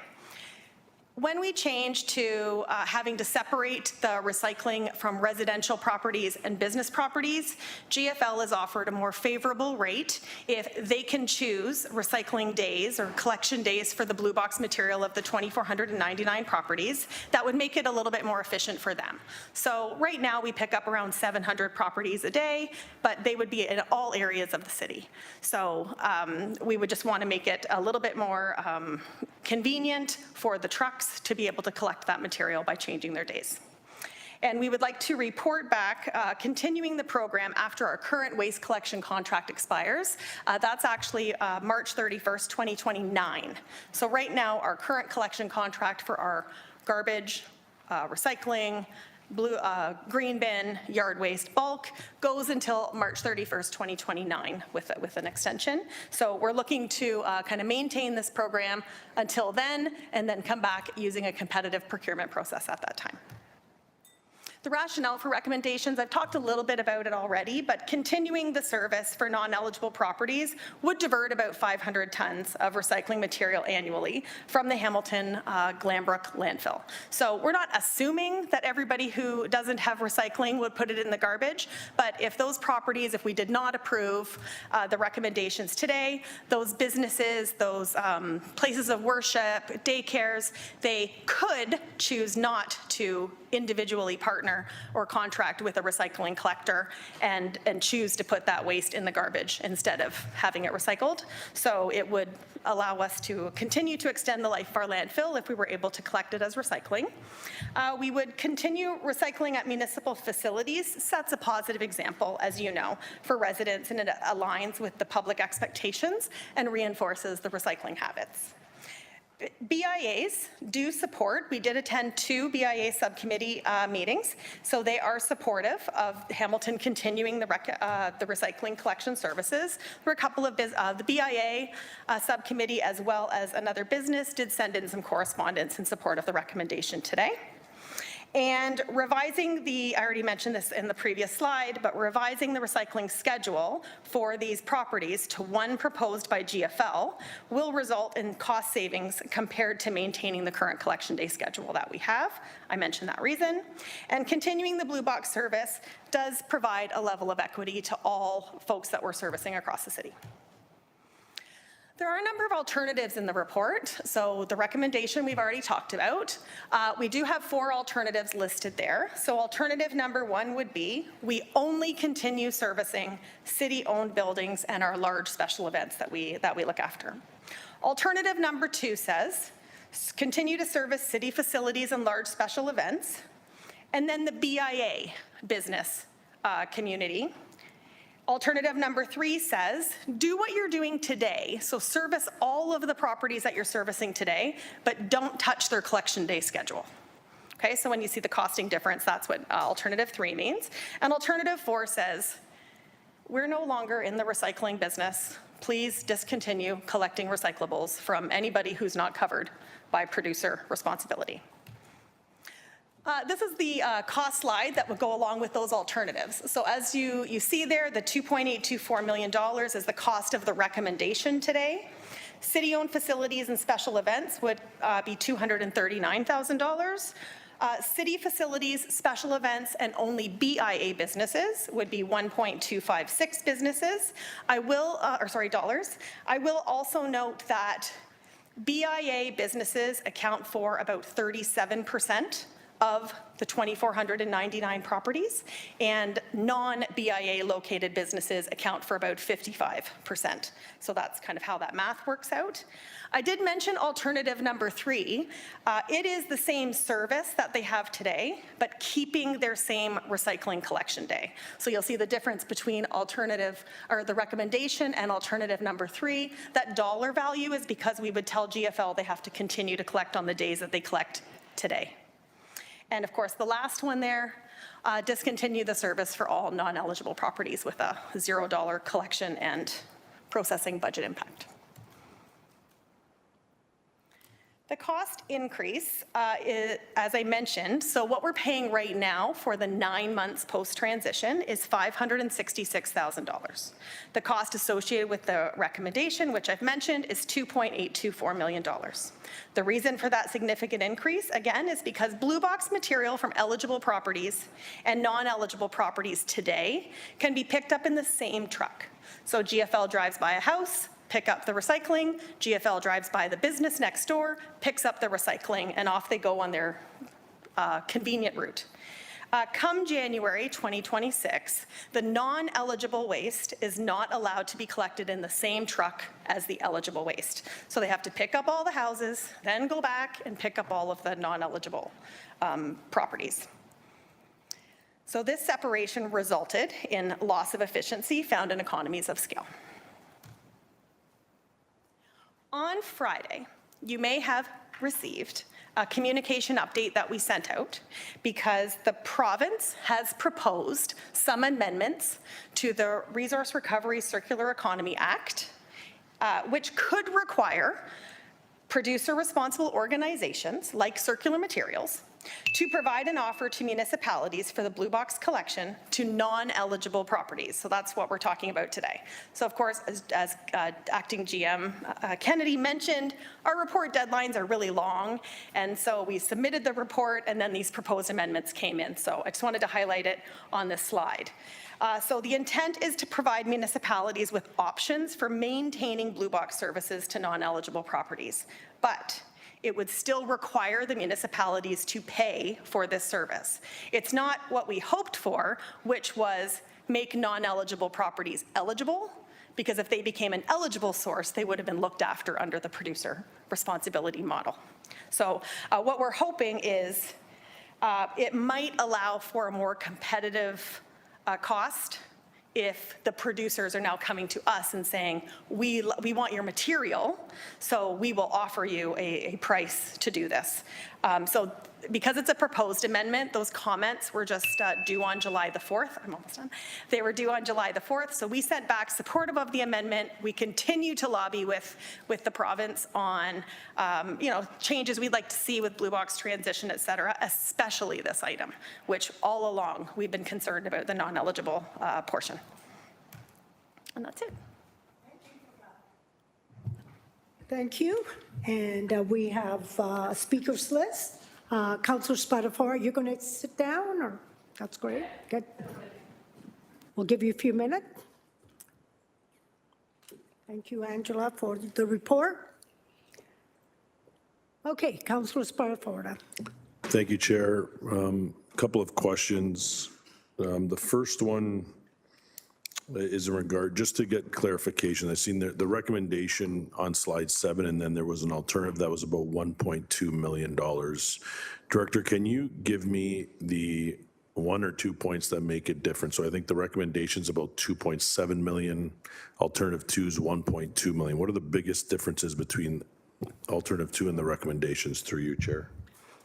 Certainly. Yep, through the chair. So alternative number 2 is city facilities and special events, and then businesses that are only within the BIA areas in the city.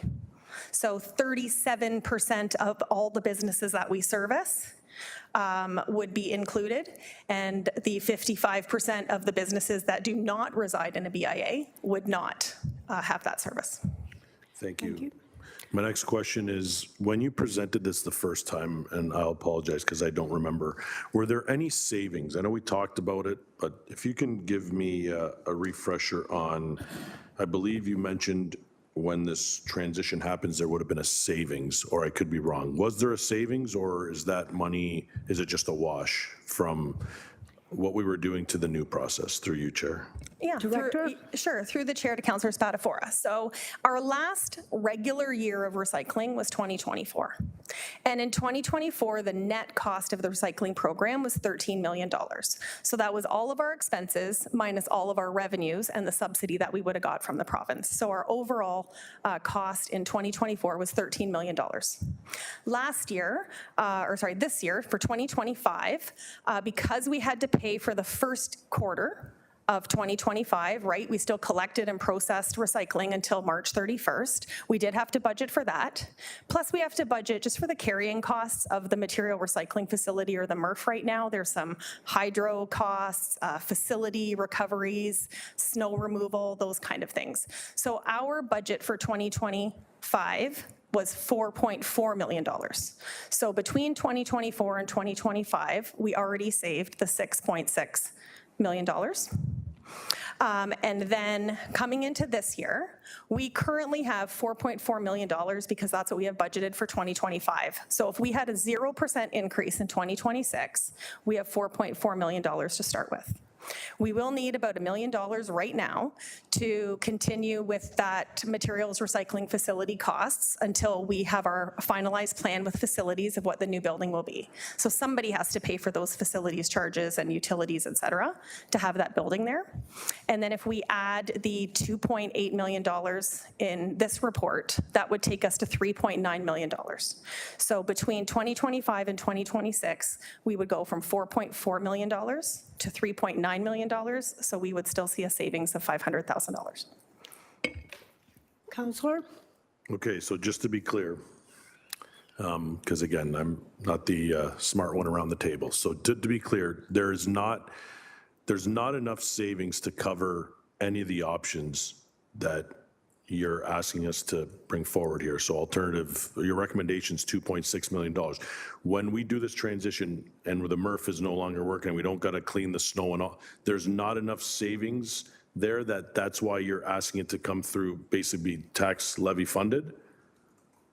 Yeah, so through the chair, we do have $4.4 million, which would cover the recommendation in this report. However, because our report last year only asked for this service to be continued for this year from April to December, we needed to ask for it again.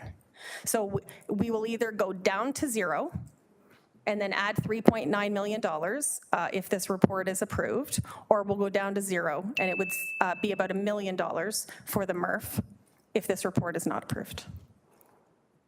But I'm not technically asking for new money because we have it. So you don't need any new money. You have all the money. You're not going to come in the 2026 budget. No. You're just doing this because someone told you have to do it. Yeah, Great. through the chair, we're referring this to the budget to be considered because it is money that we need to run the program every year between now and 2029. So we would like to have that approved. But what I'm saying is we do have the money to cover it right now if we didn't increase our budget, because we do have the $4.4 million from this year. That would roll into next year. Okay. And my last question, I'm assuming you have, I see the BAAs have asked for, I guess, the city to go back to the province. I'm assuming that those conversations are still happening. And we're hopeful that the province is going to come back with a possible change to the act that could include all these other businesses, if I heard you correctly. And that's my last question, Chair. Yeah, thank you for that question through the chair. So with the proposed amendment, they are suggesting that if it is approved, and we'll probably learn sometime in the fall what if the amendments are actually approved, if a producer came to us and offered us the ability to continue to collect non-eligible properties, because right now we're bringing this report forward separately because we want to continue that service, we'll still have to pay for it. So it's not making the non-eligible properties eligible It's just saying maybe they would allow their collectors to pick it up in the same truck, which would then likely give us more favorable rates. Thank you. Councillor Kassar, please. Thanks, Chair. And I'd taken the opportunity to ask Director Story some questions ahead of the meeting. I'll get to that in a second, but just wanted to point out on slide 3 in the presentation, this is what Director Story said, which is factual. I was just pointing out kind of the struggle we have as a municipality in dealing with the provincial legislation. The City of Hamilton transitioned to a producer responsibility model under the Ontario Blue Box regulation, and the model makes producers financially responsible for the collection and recycling of blue box material, which sounds great until we add the from eligible properties. So it's this entire what's eligible and what's not eligible, which is really frustrating because it sounds great until those last few words, and now we're dealing with the costs. So I think it's very important for the public to understand that. To Director Story, we've been communicating as the city through social media and other ways and through councillors' offices of the change. Are you aware that the province has done any communication to businesses on explaining what's changing and why they are not, as it stands now, getting their recycling collected? Through the chair to Councillor Kassar, thank you.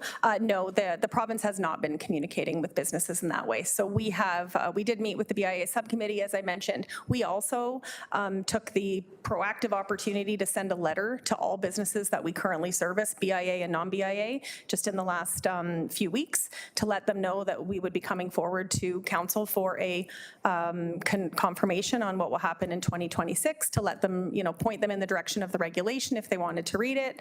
And gave them kind of the summary of what's happening. So we did need to do that on our own because the province did not do that. Yeah, okay, I thought I might have missed something, but I appreciate that because the Ancaster BIA has come to me as well and very concerned about the costs. They really can't afford to pay for themselves, and they really don't want to have to put recycling in the garbage, which is realistically what a lot of businesses would have to do. So, so I understand the recommendation here. And just to come back to the financial part that Councillor Spadafora asked about, because I think it's really important here, the way I understood it, the report says it will require a 0.2% increase in the levy, which I think, based on what Director Story has explained both to me before the meeting and today, is we're not actually adding 0.2% to the levy. That's just an equivalent amount, and that there is money that is already in the provisional budget of the 4.4 million, which would pay for this. So it's not actually an increase. There's money already there, and it's just a 0.2% equivalent increase. So I know that was answered, but just want to make sure that that's really clear. Chair, through you to Director Story. Yeah, through the chair, I like the way you said that. So yes, that's correct. I think that we wanted to highlight that the cost of the program would be the equivalent of 0.2% on the levy. Not asking for new money, but if it came out, it would be the equivalent of 0.2% reduction. Great. Yeah, it's a bit of a complicated topic, so I think that puts it out there very clear for all of us to understand, hopefully. Thank you, Chair. That's great. Thank you. Councillor Chatterson, please. Some of my questions were already asked. However, I did want to dive into one part of it that I read. It says, by adding an additional 500 tons of waste per year due to recyclables being disposed of in the garbage, the landfill life could be reduced by 0.3 years. And that's like, we're talking saving 4 months over like the next 30 years. Director? Yeah, through the chairs, that would be the math. So we do manage about 220,000 tons of waste. Of that, about 140,000 tons of that goes to landfill. So it would be 500 tons of the 140,000 tons. So it's environmentally the right thing to do. If somebody was to start putting it in the garbage, maybe that amount would increase. But right now, when we just look at our tonnages from our studies that we did before Blue Box transition, it worked out to be about 500 tons. Okay, so basically what we've received then is a 500-ton download from the province for recyclables. Okay, but this was supposed to save municipalities money, correct? So I know the councillor from Ancaster, he already explained it. So, and then there is money there, there's savings and so forth. How long do those savings last exactly? Well, through the chair, we would carry over, if this program continued, we would continue to carry over that funding every year. If the regulation did change, which we would be very happy about, if it became an eligible source, then that full amount would be realized as savings. Thank you. Thank you very much. No more questions. Thank you. All right, Councillor Jackson, please. Thanks, Chair Pauls, and thanks, Director Story. Always a wealth of information when it comes to collections. So I listened carefully to Councillor Spatafora's question. He was trying to drill you to get as simple an answer as possible. So forgive this simpleton. Your $706,000 from your recommendation for the quarter of 26, you'll take that out of reserve. And after council's deliberations in 2026, you will then still have, I subtract 700 from, you will still have 2.1 million in your reserve to cover all of 2026 for the non-Ls through you. Non-Ls, by the way, that's my hip lingo for eligible. Thank you, Councillor Crouch. Through you, Chair Pauls. How accurate am I, Director Story? Through the chair. So we would only be funding the first quarter by the reserve. Got it. The reserve balance actually is about $1.5 million, and it's used to cover other kind of program things that we do. So what we were looking for is, in the absence of approval to fund the program for the year next year, we needed to come up with some funding while we waited for budget approval. So you need, after your 700 you've got from reserve for the first quarter, you would need another 2.1 based on your recommendation today, if approved by committee and council, and you don't have that 2.1 to cover all of 26 for the non-Ls, correct? Through the chair, that is correct, but we do already have it in the budget. So in the conversation with Councillor Cassar as well, the $2.824 million, which is the annual cost for 2026, we have it in our budget currently, but we're just identifying that it would be a 0.2% tax offset if you didn't approve the report today. So we will need the $2.8 million because ideally we would want to pay the reserve back. Okay.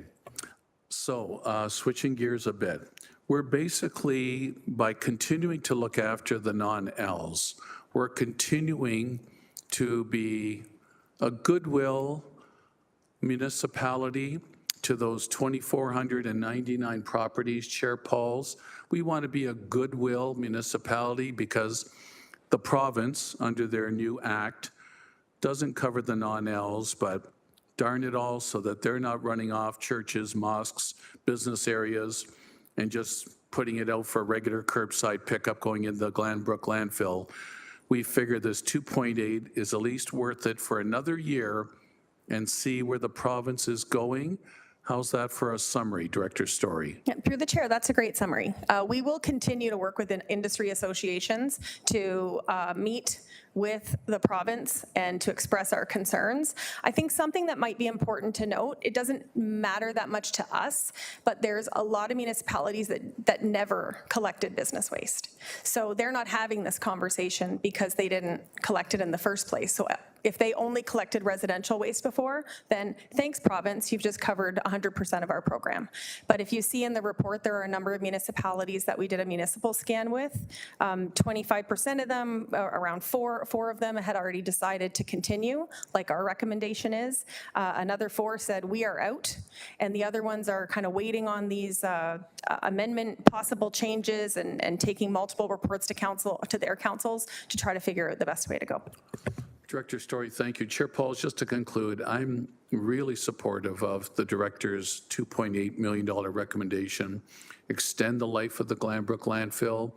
We'll continue to hold the hand of nearly 2,500 properties across the city, non-Ls, that fall in different categories. And maybe in the next 18 months, by the end of 26, the province will amend their act to cover the non-Ls. So I'm very supportive. Thanks, Chair Pauls. Thank you. Councillor Alex Wilson, please.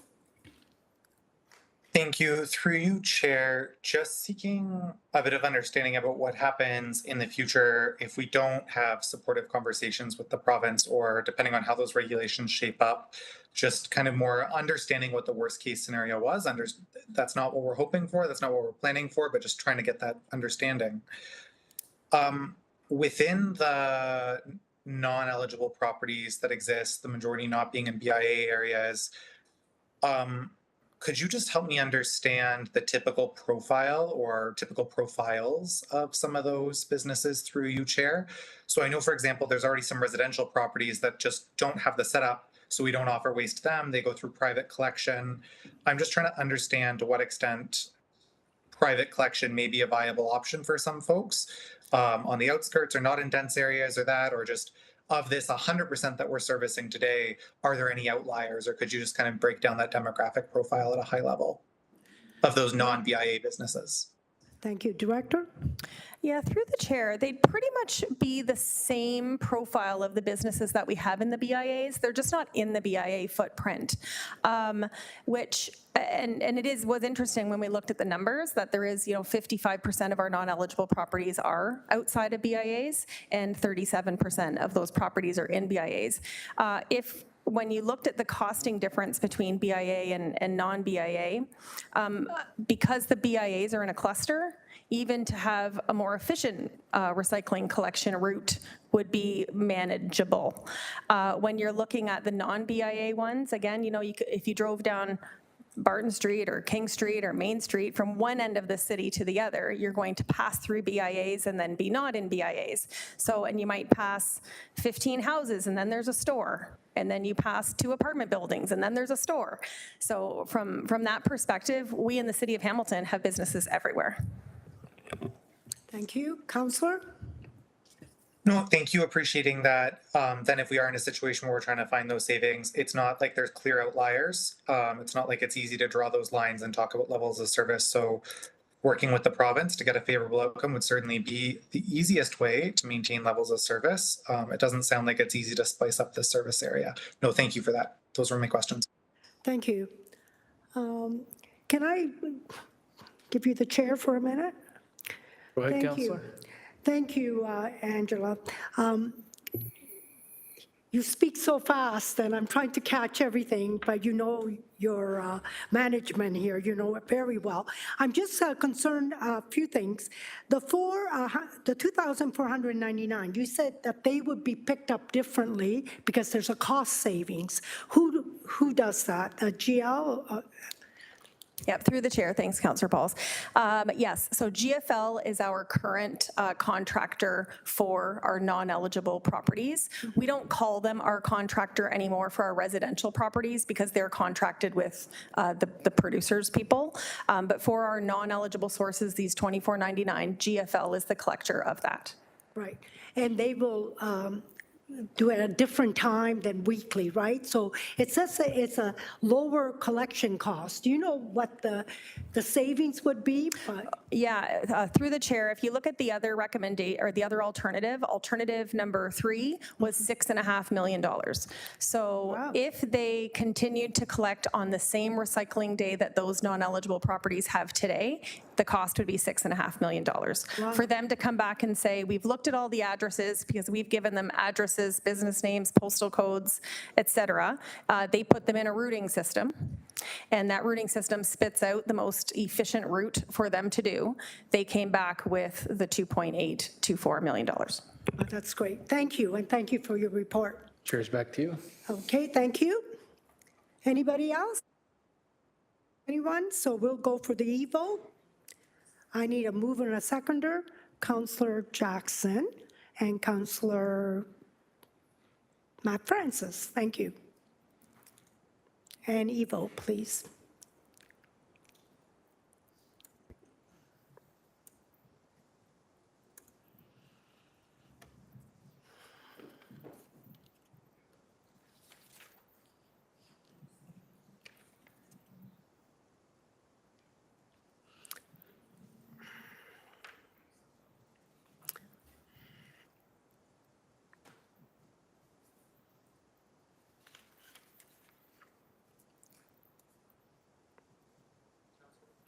Thank you, and it's 11-0.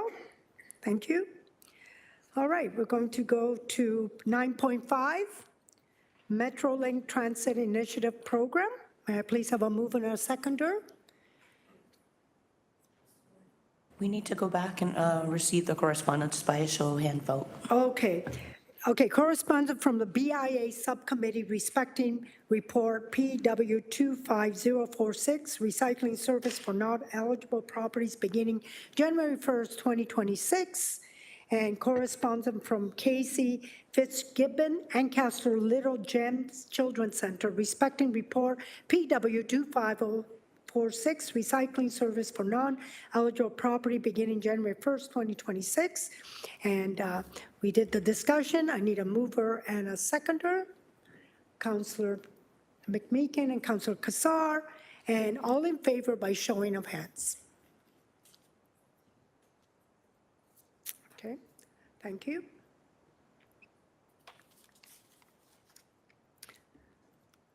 All right, so 9.5, the Metrolink Transit Initiative Program.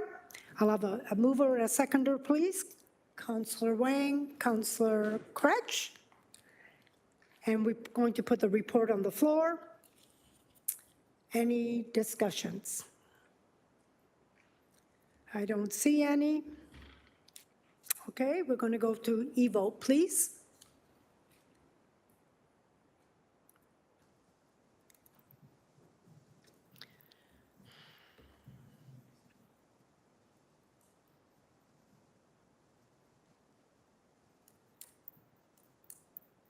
And it's 12-0, thank you. 9.6, amendment to the outstanding business list. May I have a mover and a seconder, please, to approve the amendments outstanding business list. Councillor McMeekin and Councillor Spadafora, thank you.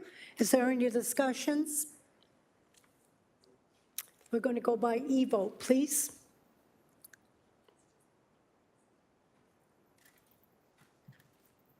Thank you.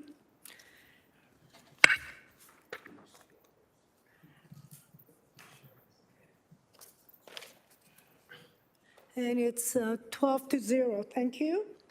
All right, we're going into motions now. 10.1, use of local steel for right-of-way signage posts.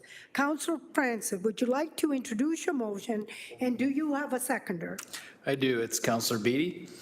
And this is use of local steel for right-of-way signage posts, whereas the city of Hamilton has historically used both pressure-treated wood and galvanized steel posts for roadway signage, such as parking signs and stop signs, whereas during the COVID-19 pandemic, city staff assessed material supply chains impacted, such as availability and cost, to ensure that levels of service were maintained, whereas wooden and steel posts are used for specific applications out in the field, whereas wood poles cannot be recycled and must be disposed of at landfills, and end-of-life steel posts are highly recyclable, and steel recycling is considered a crucial component of the circular economy, and whereas Hamilton has a proud identity as a steel city and has repeatedly emphasized the importance of buying local and supporting local industry, particularly in light of ongoing U.S. tariffs that threaten Canadian steel exports. Therefore, be it resolved that transportation staff be directed to source steel posts for as many applications as possible for roadway signage, especially in urban areas. If I could just speak to this briefly, across Hamilton, we've started to see more wooden posts being used in public spaces. In fact, 70% more to be exact, including in our downtown cores, our business improvement areas. While they do serve their function, they don't hold up as well over time. They quickly lack that clean, consistent look we want in the most visible urban areas. And Hamilton is the steel capital of Canada. We have a world-class steel industry right here in our backyard, ready to supply strong, clean, recyclable, and locally made steel posts that stand the test of time and weather. With the U.S. tariffs continuing to impact our steel exports, now is the time to lead by example and invest in our own backyard. Choosing steel over treated wood means supporting local jobs, boosting our local economy, and building infrastructure that's made to last long term, and it's a win for taxpayers. Steel posts require less maintenance and deliver better long-term value. I think this motion really speaks for itself. That therefore, not being a report back is a decision that I work with offline with Director Rael. I'm happy to answer any questions over this, and want to thank my seconder for not just seconding it, but working with me on this. Thank you. Great. Okay, Councillor Beatty. You're seconding it, but you want to speak to it? Yeah, just really quickly, Chair, and thank you through you. My thanks first to Councillor Francis for bringing this forward. I'm a Stelco brat. My dad worked for the Steel Company of Canada for nearly 40 years, and there was a time when there were steel posts rolling off the line. It was the Frost Fence division. I believe that it has now been mothballed and made defunct. But I've worked in various industries with various types of steel posts, and I can tell you that the durability of the product is such that it does last nearly forever. And then when you're finished with it, it's entirely recyclable, good for the circular economy, good for the efforts of our steel industry here in Hamilton. And of course, with all of the recent talk of the tariffs and trade war that's been taking place, I think that having a renewed focus on this is important. I don't know 100% sure if we're going to end up in a place where there's a product that's made specifically in Hamilton that meets the criteria set out in this. I'm hopeful we do, or at minimum, if we can source something that uses a component of Hamilton-made steel, the primary steel processed elsewhere in Ontario or Canada. I think these are all good options, and looking forward to having this come back. I think it's important that we make every effort that we can to support our local steel industry, and I think that this is a good step forward. So very thankful to the mover, and hopeful that this will seek widespread adoption. Thank you, Councillor. Councillor Tattison, please. Just a question for staff. It says in the motion here, wooden and steel posts are used for specific applications out in the field. Can staff comment on what uses would be ideal for wooden poles? Through the chair, Carolyn Ryle, Director of Transportation. So thank you, Councillor, for the question. So the difference of use between wooden versus the steel has to do with, for example, wooden posts are used in areas where there's higher winds, for example, because so whether it's higher winds or larger signs or multiple signs, for example, we use wooden 4x4 posts. The reason being is that in areas where there's higher winds, there's the shaking, the wobbling of the sign with the steel post. So that's why we're using wooden posts in those instances. Primarily, the objective and the division does currently predominantly use steel throughout the city where we can, but again, we use the wooden in select situations throughout the city. I know this. I noticed that a reference was made to the urban as opposed to the rural. So I'd just like to say that out in the rural, we don't care if you use wood or steel. I will support this, but I have no issue with either one being used. So if you have any extras, send them up my way. We just want the signs. Thank you. Thank you. All right, Councillor Kassar, please. Yeah, thanks, Chair, and I definitely appreciate the spirit of the motion. I just had some further questions for clarification. So in the motion, I think the wording was as many instances as possible. So what I heard Chair Director Ryle just say is that there are instances where wood would be preferred. I just want to understand how staff would interpret this, because it leaves it open, for staff's discretion, I think is how the mover has written it. So would this change the decision-making process on how the choice of wood or steel on the applications based on what Director Ryle just said? Through the chair, thank you, Councillor, for the question. So what we're planning to do is we're going to be looking at the specs right now on how the U-channels, the steel posts, are manufactured.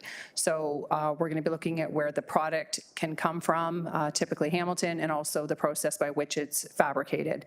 Those are the two of the things through the specs we're going to be looking for. With regards to the use, the other commentary, I guess, around what we were targeting when I was speaking with the councillor is expanding it to look at even how we, the steel for the signs is something else that staff are going to take offline to take a look at. So it was predominantly around the steel posts, but we also, in doing our own due diligence, was going to look at the manufacturing of signs and where that steel comes from as well. And we were going to incorporate that. And again, with the ability to use more local product, that's our intent. Thank you. Okay, so I interpreted that as the direction would give staff direction to actually look at this and they make some decisions based on their expertise. That's what I heard. Just a question on costs of the posts, different types of posts, wood versus steel. And just curious if there's any savings, any additional costs, and the magnitude of what those might be. Is it significant at all? Through you, Chair. Director? Through the chair, so Councillor, the current 2025 costing for a wood 4x4 wooden post sits at around $2,750, and then the U channel, which consists of two pieces in its fabrication, right now is sitting at around $72 with regards to where we're currently sitting from our costing. So again, just for everyone's awareness, we do have a 5-year contract that is coming due. It expires in 2026. So again, the intent is to look at how we can manufacture and as well as use more local steel with the local provider, which will assist with costing, but that's still TBD. We're still working through that. Okay, so about a $50 difference roughly.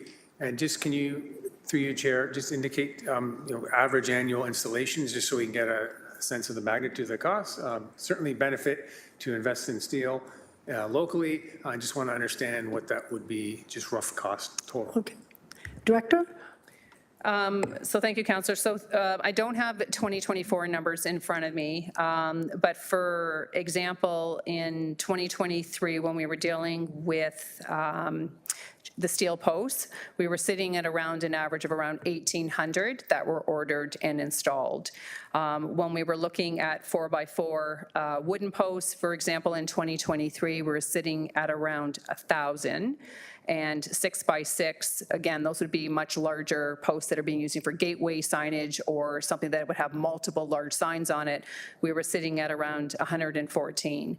I just want to preface, though, the 2023 number and the high number of the wooden posts, and it is Canadian wood and a Canadian manufacturer, just I wanted to make sure everyone's aware of that. But the increase in those numbers are related to the 30-kilometer-per-hour neighborhood speed reduction plan that was in play and the number of signs that were implemented through that. So that's why that number is higher with regards to the 4x4s in 2023, and that was a multi-year program. So the intent and what we typically have seen across a number of years is that it's a 75% split in using steel over wood, which is 25. It tends to be more in the 25% range.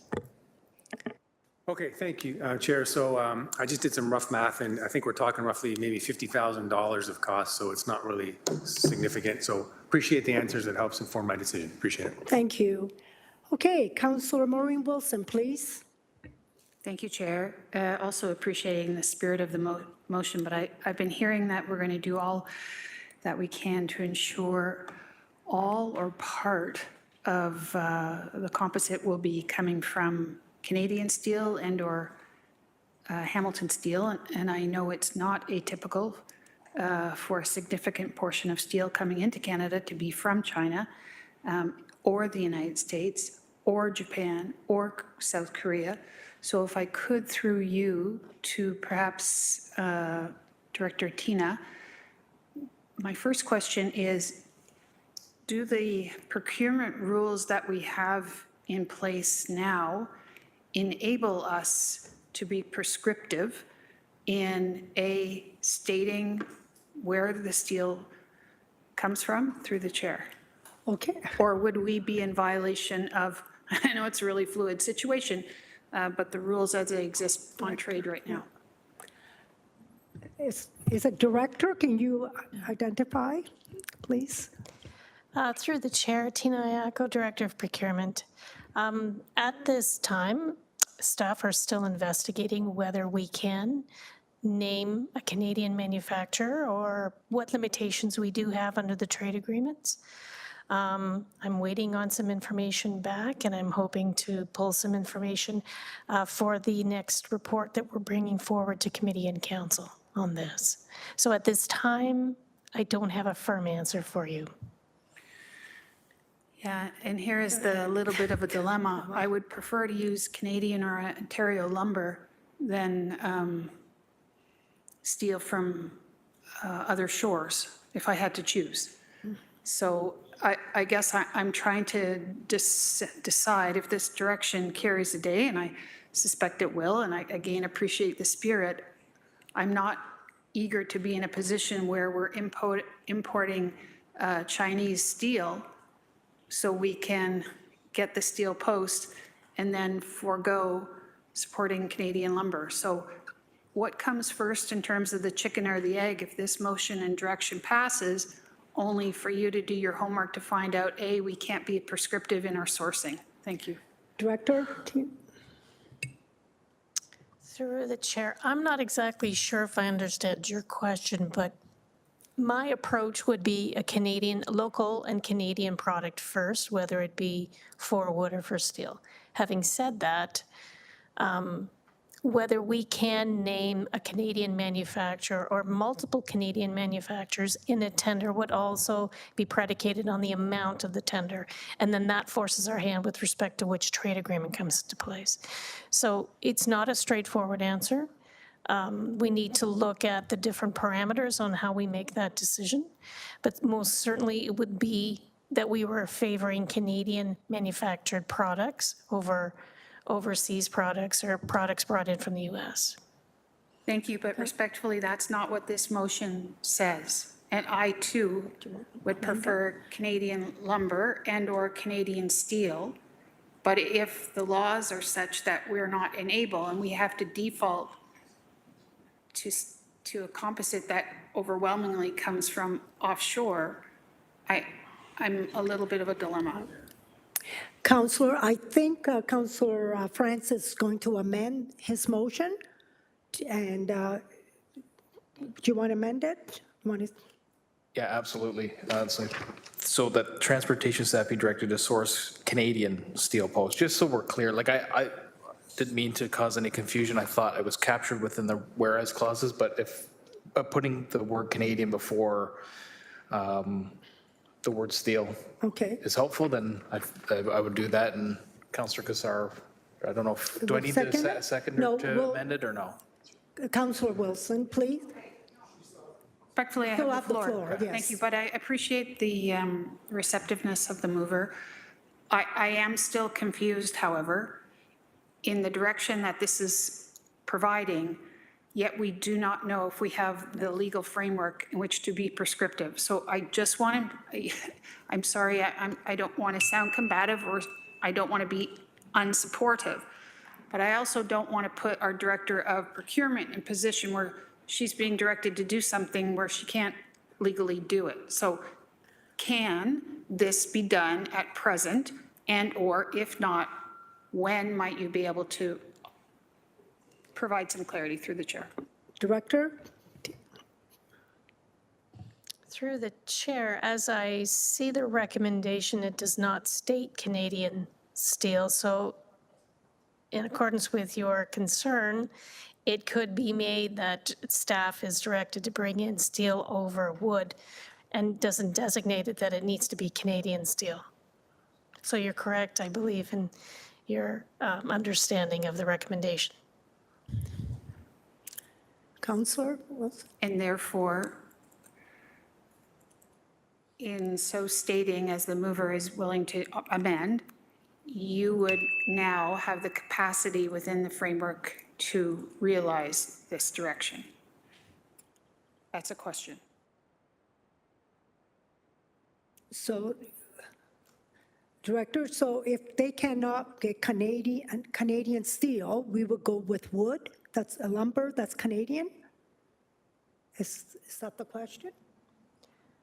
Yeah, no, I'm sorry to muddle the waters, Chair. I thought I heard from Director Tina that right now there's a question mark with respect to because of what's going on, whether we have a legal capacity to make such a direction on where we're buying stuff. If I've misheard that, and I apologize to everyone, I thought I heard that a work is in progress and some clarity will be coming soon. Did I hear that right through the chair? Director Tina? Through the chair, yes, you understood me correctly. But we are under a current contract at the moment for steel posts, and perhaps Director Ryle has some information with respect to that. Thank you. Director Ryle? So through the chair, so Councillor, to elaborate a little bit more on the question. So the current contract, which is a 5-year term, is to use one of 2 suppliers throughout North America that are from the United States. So the raw material and the manufacturing process right now resides with 2 manufacturers that are from North America. What staff are going to attempt to do with this motion, and I do agree that it didn't specify local or Canadian, and that's something that to contemplate that we may want to change through the motion, is that through the review of the upcoming tender, which it expires, and we need to do a new tender in 2026, what we would be doing ahead of that is taking a look at the manufacturing process to see if we could change an element of the specs on that, which would then allow it to be something that could be Canadian manufactured, which it currently is not. So that was the intent of what we were looking to do with sourcing local Canadian, using, someone in Hamilton or someone in Ontario. It was us to take a look at our specs now, prior to that tender coming out, to see if we could change the material from how it's manufactured to something differently. Councillor Wilson, you still have the, My apologies, I'm just trying to get the language of the motion, and I've lost it. That transportation staff be directed to source steel posts for as many applications as possible. Your contract is coming up through the chair next year. This is going to direct your approach to the renewal of that contract such that you will first and foremost be directed to secure a tender with an agent who uses local steel, for sure, Canadian steel. In the event you cannot do that, either because of the fuzziness, the uncertainty, not fuzziness from you, the uncertainty set out by a director of procurement that we're just not legally able to do it, and/or you can't get a source to do it, how are we going to, how will we find out about this? Through the chair. Director Ryan? My concern is right now, I'm not willing to throw Ontario Lumber under the bus for an American composite. Through the chair. So through the chair, so the intent of the motion was not to be replacing all steel posts moving forward with wood if we could not get a supplier. That wasn't the intent. Majority of the steel right now that is for the installation of the signs is with the steel posts. What we're trying to attempt to do here is have us look at the specs and the ability to manufacture it more locally, Canadian made or Hamilton specific made. So there might be an opportunity with this motion, because the council and I did modify the language that we report back on the ability to do that, to have it sourced and made here prior to tendering it in 2026, if we want to bring it back for everyone's awareness of what we're going to be doing. Thank you. I don't want to be, again, combative. It doesn't say you're going to. There was an initial, when I was working through the draft motion with the councillor, in fairness, that was something we considered, and it was removed. I removed it, saying that we would do our best to source where possible with the pending upcoming procurement that was going to be forthcoming in 2026. But we're happy to report back if you'd like an update regarding it. so should we put that back in the motion then, please? Councillor Francis? So to report back 2026. Listen, I'm happy with the report back. That's how I had it in the first place. How I've changed it is just through simply the conversations I've had with staff. Okay. But if you want it to be back to a report back, that's how I had it originally. So I'm happy to do that as well. I think it makes sense to put it back in, so we'll report back in 2026, and we'll know where we're getting the steel from. Is that good, Councillor Wilson?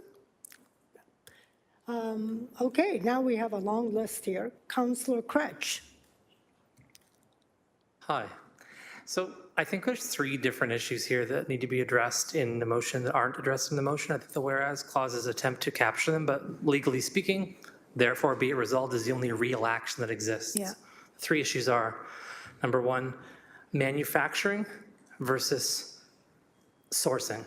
So it seems like that's an issue that's not contemplated in the motion. So this idea that we may be able to actually source the steel from the ground in Canada and then also have it manufactured locally seems to be something people are interested in as an activity.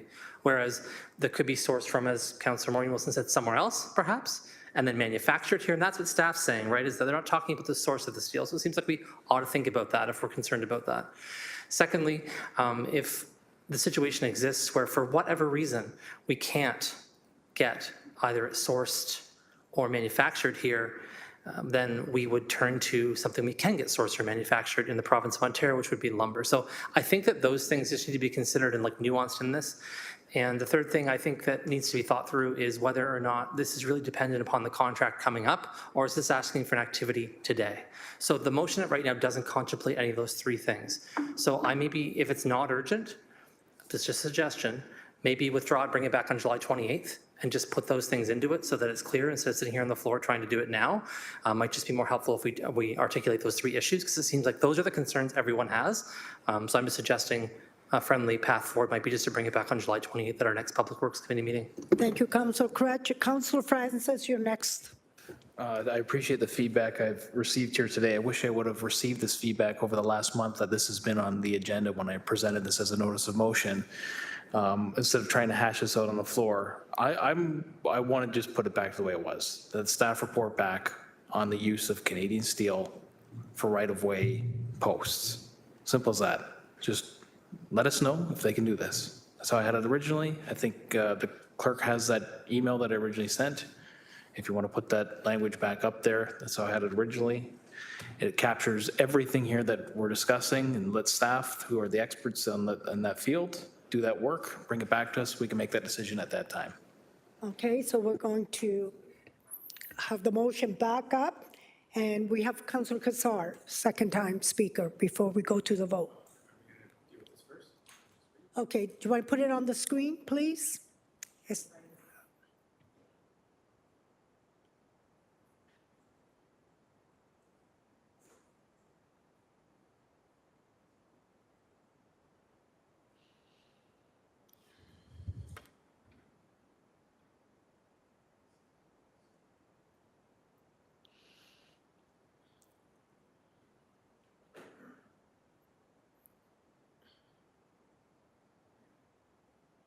Can you read it up? Okay, that's the stuff.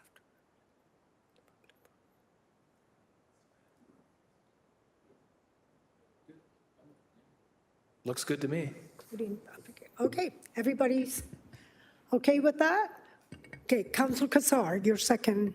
I will withdraw. You withdraw? Okay, so we're going to go on the, so it's moved by Councillor Francis, second by Councillor Beatty, and we're going to go to e-vote, please.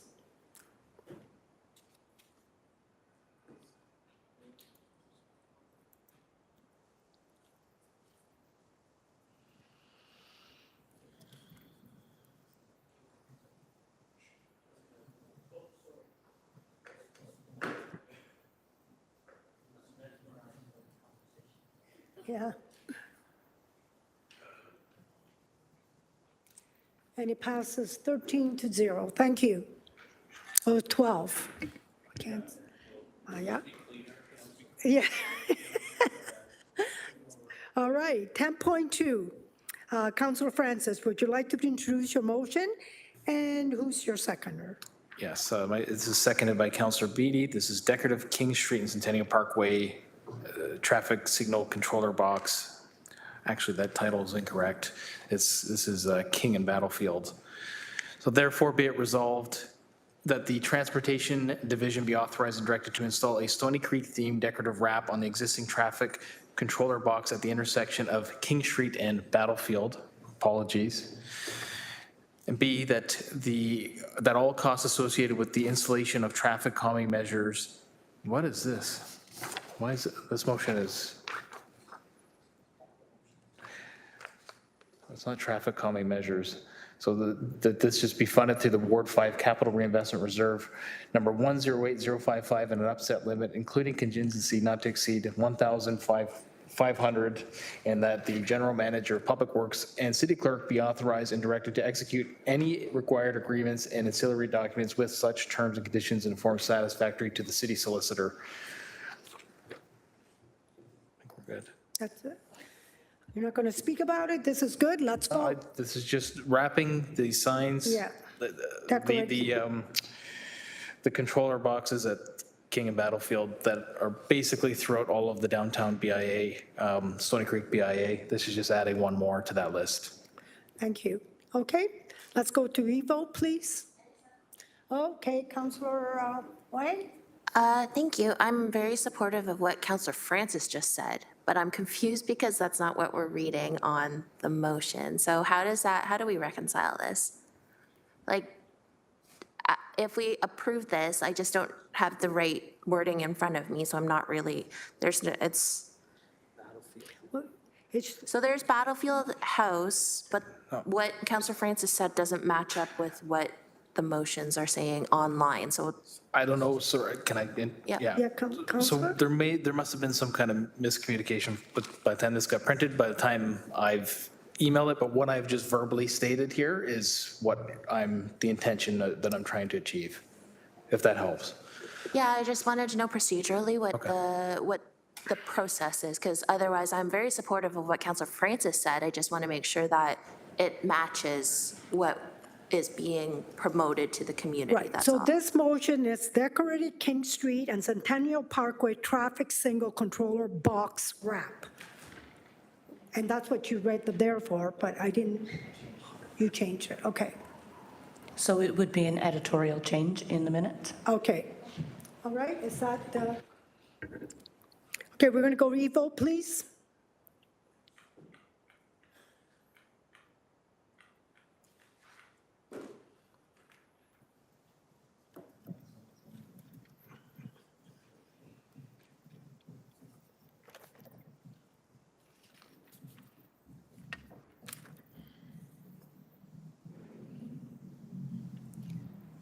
Okay, and it passes 12-0, thank you. 10.3, City of Hamilton Corporate Safety and Security Expenditure and Service Delivery Profile.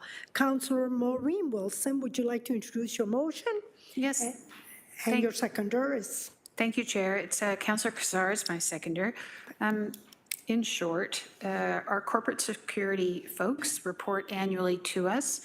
I'm just thinking it's appropriate that in their next report, which is this Q3, Q4, that they offer us some insights into the cost of delivery, their KPIs, what's driving the costs, and how these services and their costs compare to other municipalities. Thank you. Thank you, Councillor. Any questions or? I don't see any. Electronic vote, please.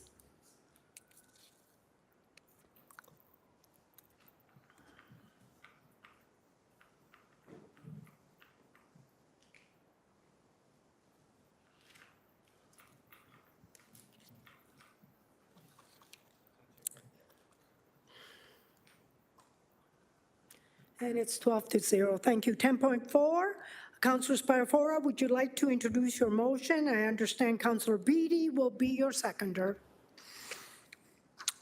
Thank you, Chair. Vehicle utilization and fleet optimization review. Whereas the City of Hamilton maintains a significant fleet of vehicles to support the delivery of municipal services. Whereas the purchase and maintenance of fleet vehicles represent a substantial ongoing cost to the city and contributes to capital and operating budget pressures. Whereas it is critical to ensure that all vehicles currently in the fleet are being utilized efficiently, shared among staff where feasible, and not sitting idle for prolonged periods. Therefore, be it resolved that staff report back to the Public Works Committee on the current utilization of fleet vehicles across all departments, including but not limited to vehicle usage rates, opportunities for vehicle sharing between staff and departments, identification of underutilized or idle vehicles, and recommendations for improving vehicle utilization and deferring or reducing future fleet purchases, and that report be provided in advance of the 2026 budget deliberations to ensure that all fleet expansion requests are justified and that the existing vehicles are being maximized to avoid unnecessary cost pressures. And if this would be okay, Yep. and committee can let me know or not. I forgot to add another point. So item C would be that this report would also include the number of vehicles that are being taken home by employees, as well as parked at City of Hamilton properties by employees who live in close proximity to city properties, Okay, if everybody would be okay with that.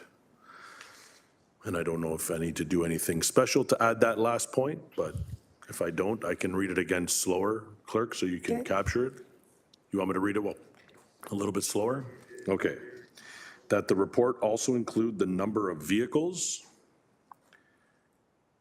that are being taken home by city staff, as well as parked at City of Hamilton properties by employees who live in close proximity to the City of Hamilton properties. For example, parking them at a, I don't know, hockey arena or a community center. That's what, for everybody's information, what I'm trying to get at. They park it at the community center so they don't park it in their driveway, and then they get to walk home. any questions? Do you have any, Councilor Wayne? Thank you. I failed to talk to you, Counselor, about this, but I wanted to ask you, remember a couple of, I want to say months ago, we had talked about fines. So for potential fines of going through red light cameras, or maybe there's speeding fines or anything like that, is that something that you might want to consider with that report back? Is that, how much is it costing the city if the city truck is going through a red light camera, for example? Or is that, or are we getting a report back anyway? I'm just starting to forget if we had that information. I don't know about that information. I think they're two separate. I think I would rather keep those separate. This, to me, my sole focus here is to ensure that as a city, as we continue to add vehicles through our budget runs the last 3 years, I think I need a clear picture on the fact that we need all the vehicles we have and we're utilizing to the best of our ability as we continue to add vehicles that maybe we don't need. So I would keep them separate, but I agree that would be a good information to have as well. Okay, thank you. Is that it? Yes. Actually, I should relinquish the chair. I was wondering who pays when a vehicle that says City of Hamilton and goes through the red light? Is it City of Hamilton? Or Through the chair, it's currently the City of Hamilton, yes. it's currently the City of Hamilton? Yes. So this would be a good motion to put, to see, oh, that's separate. Through the, okay. Okay, let's do one motion at a time. Did you, GM Kennedy, did you want to add something to that? I believe that the response is that the City of Hamilton pays, but there's also a review, a review process that occurs. It's not just we pay and it's done. There is a process of review where the driver's held accountable in another way. Okay. All right, so that's another, okay. Councilor Kassar? Thanks, Chair. Just seeking to understand what reporting and monitoring is already done and that's included in this to see how much additional work it would be and the feasibility of staff to be able to report on this. So I think that's important to understand. But this is Councilor Spatafora's motion. You were saying to add this to it? No, I'm speaking to the motion. Okay. That's on the floor. My question is, how much of this is already reported by staff? So is it at their fingertips? Seeking to understand how much additional work. All right. And therefore, the feasibility to be able to deliver it on the timeline ahead of the budget. Okay, Council, who would have that? Thank you. I can start, and Acting Director Ann Thomas can add to it if needed. We started this work some time ago with a consultant who reviewed some of our data. That was put on hold in 2024, but they are available and ready to restart on this. So this is timed well for that, and we are well positioned to be able to provide a response to this motion. And if you would like to, sorry, Director Thomas, if you'd like to add. Thank you. Nothing more to add. Thank you, GM Kennedy. Okay, Okay, yeah, thanks. That's Is a that really good? helpful answer. Thank you. good. Okay, I don't see anyone else, so that, we're going on Councillor Spatafora's motion, and we'll have an e-vote.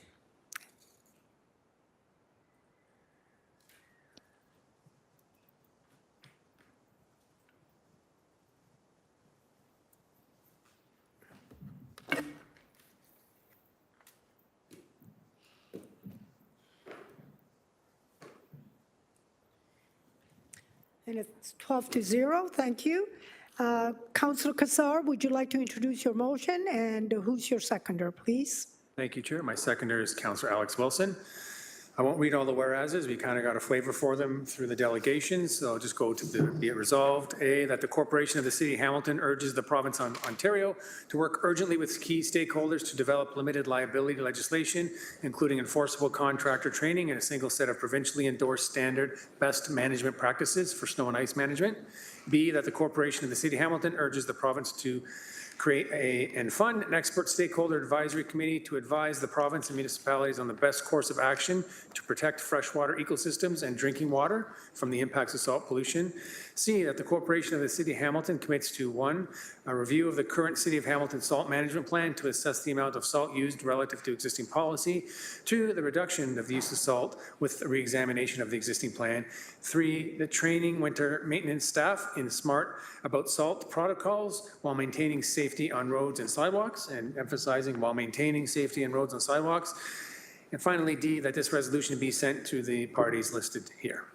So, Chair, just speaking to it briefly, we heard both from the industry side and from an environmental side the negative impacts that current salt usage is happening, that has on people, jobs, the environment, on infrastructure. So this is seeking to do what other municipalities have already done, is asking for a provincial action, while at the same time doing a review internally. And maybe I'd also ask Director Ryall to speak to this, because the Hamilton review is already something that is part of the work plan. So if I could close with that question to Director Ryall to elaborate on that, please. Director? Through the chair, thank you, Councillor, for the question. So Councillor Kassar and I did review when this first came to the city, and transportation is very supportive, obviously, of understanding all different types of products and different ways of obviously implementing the business when it comes to salt application. He is correct that we do have a salt management plan that is actually coming due. So transportation does go through a process where we hire a consultant that does guide transportation on salt usage and other products that we're able to use throughout the city. So there have been a number of products that we have already piloted, and there are different processes in place, for example, with how we calibrate our trucks, how we use brine as part of the application to assist with keeping the salt on the roadway and, for example, decreasing the diversion width of where it may go off the roadway. So there are many things that are in play with regards to our processes, and we will continue as part of this upcoming consultant review to see how we can continue to advance this motion. Thank you.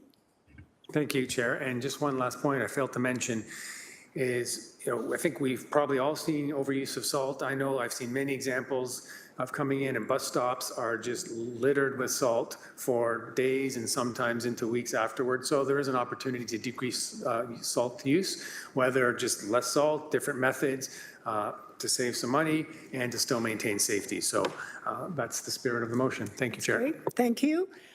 We have Councillor Jackson for questioning. Thanks, Chair Pauls. Could I ask that the C part, Roman numerals 1, 2, and 3 under the C section, have a separate vote, please? I'm supportive of A, B, and D. They're all basically what, if I heard the delegates correctly, the appeal is primarily to the provincial government and legislation and AMO and the ministers involved. C part for me, and again, I gave my example, my hypothetical example when Delegate Salemi spoke. And yes, it mentions about maintaining safety on roads and sidewalks, but in my humble opinion, the C part is getting ahead of the A and B and D parts, which is pursuing the provincial legislation. C is basically concurrently saying, yeah, and further review ours, and especially Roman numeral 2 says the reduction of the use of road salt. And so I'm just, look, the environment's incredibly important, but for me, safety is paramount. And anything that potentially is going to cause an operator to think twice because we are suddenly in a different Hamilton salt management plan that we haven't even heard from the province yet of whether they're going to make it province-wide for all municipalities, and AMO is going to be universally endorsing it.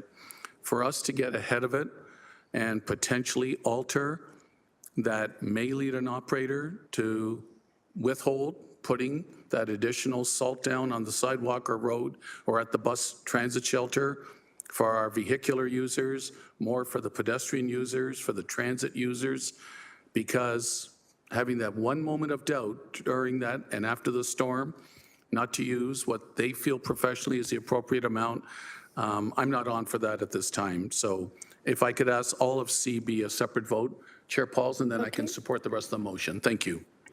All right, Councillor, thank you for that. We'll do that when we vote. Councillor Beatty, please. Thank you, Chair, and through you. I had a question, I think, similar to Councillor Jackson's questioning, but just to build off Councillor Jackson's question, I thought I heard at some point in the director's response that a portion or all of what is covered in Part C was already included or soon to be included in a review that was organically happening anyways. I wonder if I could just get some clarification on that through you, Chair, and then I do have a follow-up question. Director Raya? Through the chair. So, Councillor, I did make reference that when we heard from the delegate earlier, they were talking about other different, we'll say, technologies or products, as well as different things that municipalities can do in monitoring their salt usage. So that is what I was referring to when I said the City of Hamilton is well underway with, we have piloted a number of different products to see how they would withstand cold temps, amount of snowfall, for example. We do have technology on our trucks where we're able to calibrate them in working with staff and contractors on the amount of salt, depending on the conditions. So that is work that many municipalities, the City of Hamilton, already implement and deploy. So that's my reference when I was saying that we're already doing things. We're actively always looking at our salt that we're using on the roadway and opportunities to be, we'll say, different alternatives with how we're doing our line of work. Councillor?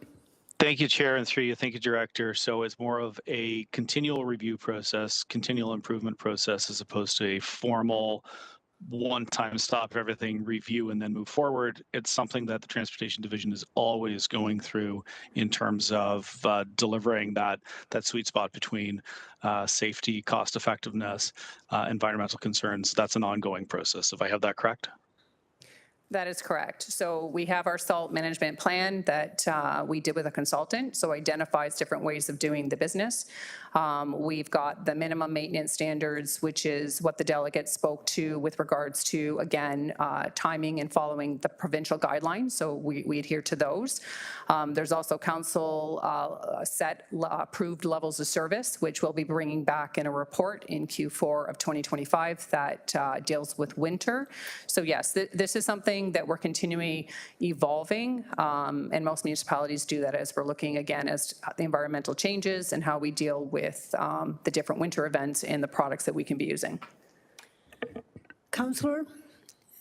Thank you, Chair, and through you, thank you, Director.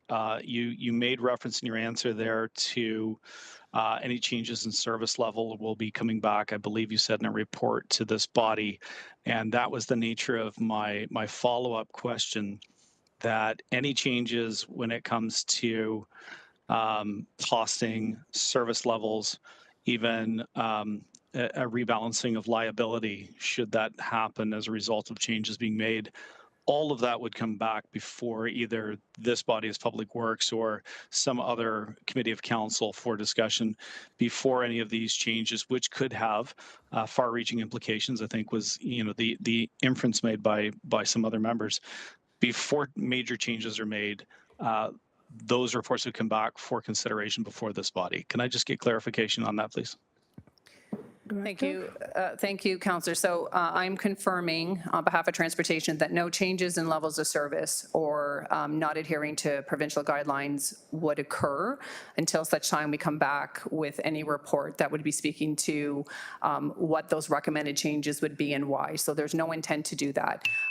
My comments today are based on in us doing our due diligence as we perform the winter operations. We're always looking for best practices and ways to look at the business and how it's implemented and bringing those forward to committee for consideration and approval and to council. Thank you. Okay, thank you. Thank you, Chair. Thank you, Director. I'm comfortable with that. Chair, if I could just very quickly, and I asked some questions during the delegation, I'm in favor of going down this road, pardon the pun.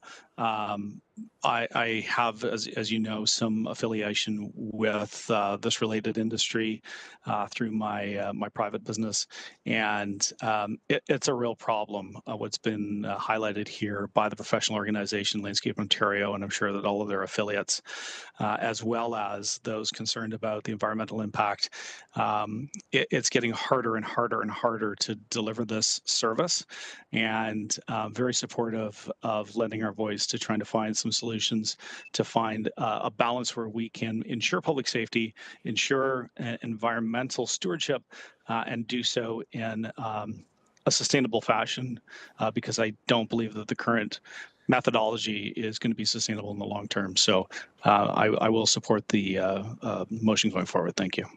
Thank you. Councillor Cretch, please. Thanks. I think it's important to address some of the suggestions about safety concerns. C3 says, while maintaining safety on roads and sidewalks. I think we can trust our staff to interpret that to mean that any kinds of changes they made would maintain the safety on roads and sidewalks. And so no operators would be going around, Councillor Jackson, wondering what to do because they would get training from the city staff about how to do that to make sure that they do it properly. I think it's important also we're thinking about safety, which was your point, that when we listen to some of the delegates speak, I'll give one example because it applies to Ward 2. When we talked about the increase of chlorine and chlorides in our environment, the impact it has to the safety of residents in the North End, for instance, who are exposed to the algae when they're trying to get into the waterway with their boats, or when they're out there with their dogs, or the wildlife in our area that are exposed to that algae and how it makes them ill and sometimes causes death to the wildlife. There are many, many, many other safety concerns here to consider. This will help mitigate all of those and still make sure our roads and sidewalks are safe. So I don't see why we wouldn't support this thing in its entirety. I will be. Thank you. Thank you. Councillor Ray Wilson, please. Thank you. Just one quick question to staff, just confirming that mitigation of excessive salt for economic, environmental, whatever the reason, that's part of the existing salt management plan that was passed in 2001 that's up for its 5-year review next year, correct? Director? Councillor, I'm not sure I'm understanding the question. Could Sorry, you just... Is mitigating the overuse of salt part of the existing plan? Yes, the intent of our salt management plan is to ensure that we're not overusing salt, and we're putting different strategies in place, one to review and ensure that. Yes, that's part of our strategy. Thank you. Through you, Chair, just some comments from me. As Councillor Beattie kind of asked and was answered, this is up for 5-year review. The policy itself will actually come back, so no decisions are being made. The salt management policy is where those decisions get made. That work's ongoing. Councillor Jackson supported the same recommendation in 2021. Hopefully we can be unanimous in this today. Obviously, if the salt management plan comes forward and there's concerns, I think that's a time to have that debate. But just throwing that out there. Thank you. Thank you. And we'll still have it separate, please. Separate vote on C.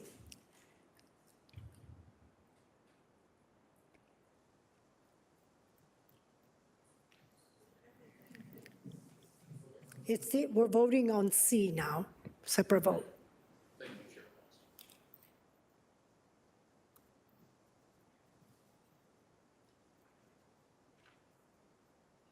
And it's carried, I can't see. 10 to 1? Okay, thank you.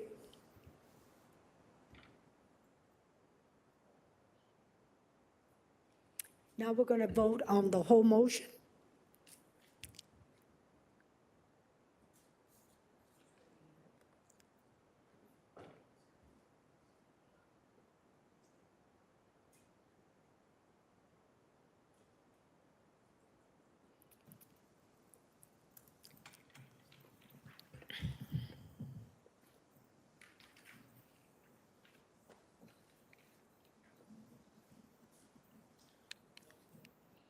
Thank you, and it's 11 to 0. Thank you.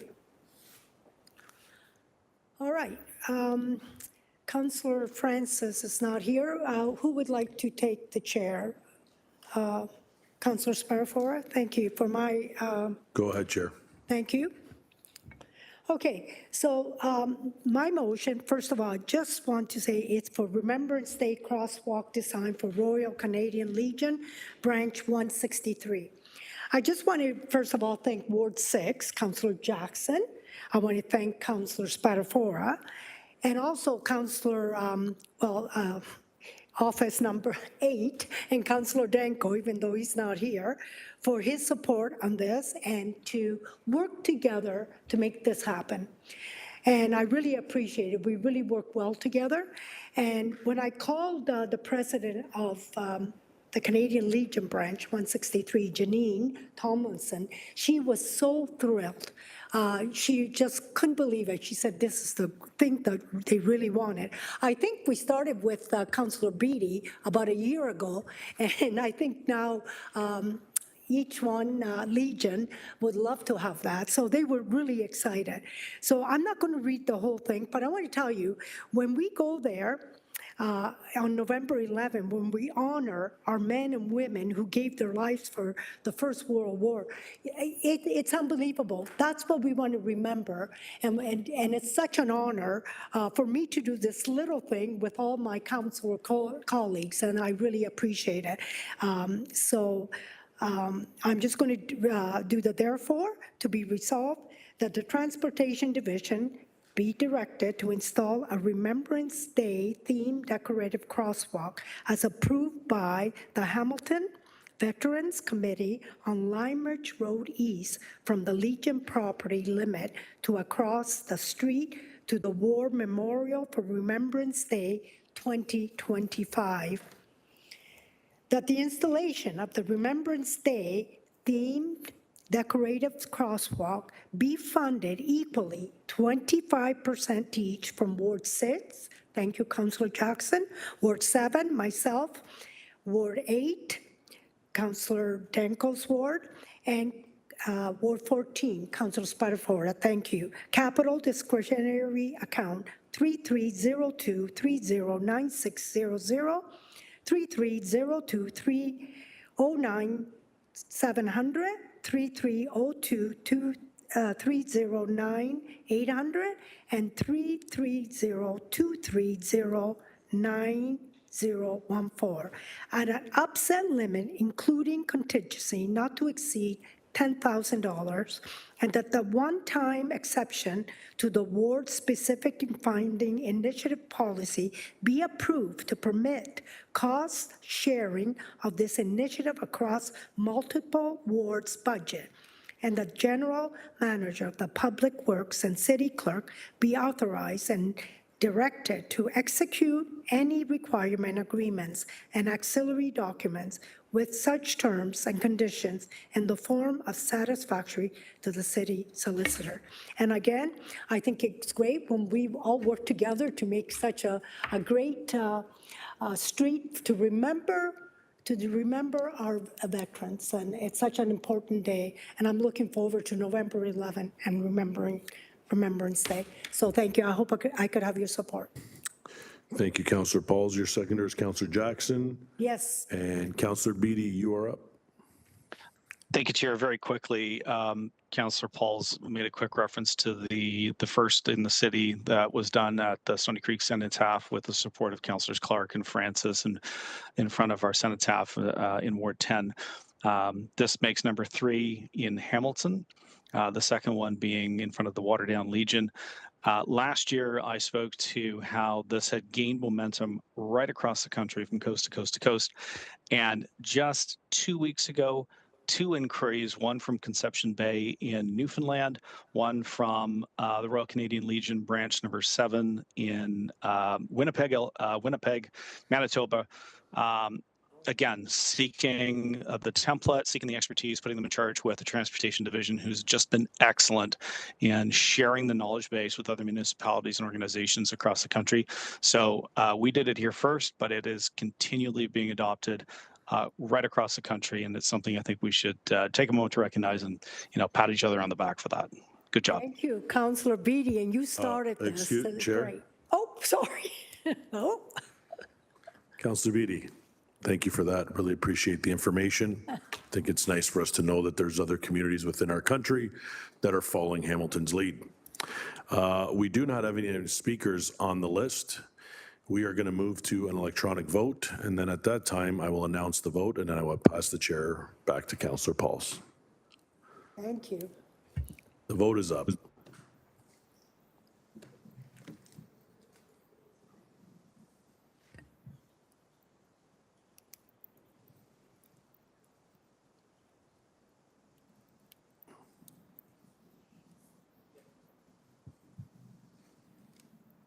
That carries 11-0. Congratulations, Councillor Pauls, and you can resume the chair. Thank you. And again, thank you, Councillor Beatty, for leading this to the first one. I think it's amazing. Thanks. Okay. Okay, we have noticed a motion, portable toilets in Ward 12 community parks. Councillor Kassar, please introduce your notice of motion. Will you suspend the rules? Yes, I'm asking for a committee to suspend the rules, seconded by Councillor Tattison. Okay. So we will have a vote on suspending the rules. Evo? Councillor Wayne? Yeah? Just wondering if you could just publicly say for what reason? Happy to, if I'm allowed to do that, Chair. Yeah, sure. Yes, the motion is to request portable toilets in parks during the summer. We don't want to miss a whole nother month of the summer, and therefore no benefit to the community. Oops. Is that good? We're going to go for it. Okay, Evo, please, on us. Suspending the rules. Okay.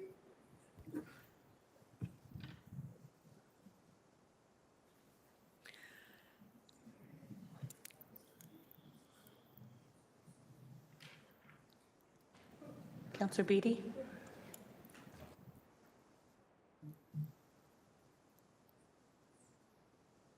And it passes 11-0. Councillor Kassar, please read your motion. Yeah, thank you. The whereas is summarized. There's many users of parks, baseball, soccer, otherwise. The resolution is that there's a provision for portable toilets at Meadowlands Community Park, Amberley Park, and James Smith Park for the remainder of the summer season. That's to be funded from the Ward 12 non-property tax revenue account number to an upset limit of $5,000.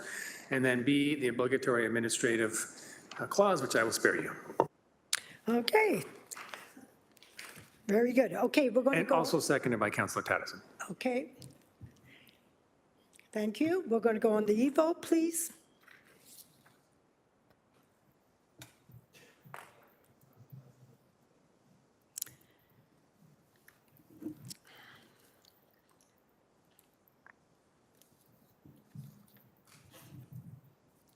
Okay, it's 11-0. We're going to move on 11.2, and this is a notice of motion as well. Veneto Community Center basketball and tennis court, 450 Houston Street North, Hamilton, that's in Ward 2. Councillor Kretsch, are you going to introduce your notice of motion, or are you going to wait? It's staying as a notice. It stays as a notice. Okay, thank you. Do you want to read it or no? No. No. All right, great. Okay, 11.3. This is a notice of motion as well, to permit the inclusion of permanent waste enclosure as an eligible expense under the existing commercial district revitalization grant program. Councilor Kretsch, are you going to introduce your motion or stays as a motion? Ditto from the last time, same. Okay, the same, good. Okay, 11.4, pilot project for greening Kenilworth Avenue North, Hamilton. This is Ward 4. Councillor Wang, please introduce your notice of motion, or is it staying as a notice? Staying as a notice and not really reading it, but do want to talk about trees on Kenilworth Street, so I hope to keep it for next time. Thank you. Okay, thank you. 11.5, Capital Infrastructure Annual Report. Councillor Maureen Wilson, please introduce your notice of motion. Thank you, Chair Pauls. It's staying as a notice as well. Okay, great, thank you. Well, we're done. Oh, Councillor Kretsch. Thanks. Just verbally wanted to say I'll be introducing 5 motions at the next Public Works Committee meeting, all related to street safety measures in Ward 2, and they're going to be grouped by different categories, PXOs, IPSs, speed cushions, whatever it may be. So just letting you know, we haven't finished typing them all up yet because we have to review them with the director in more detail, but July 28th will be coming forward with many motions. So just wanted you to know that. Oh, thank you. Thank you very much. Okay, guess what? We don't have to vote for adjournment. The meeting is ended at 4:39.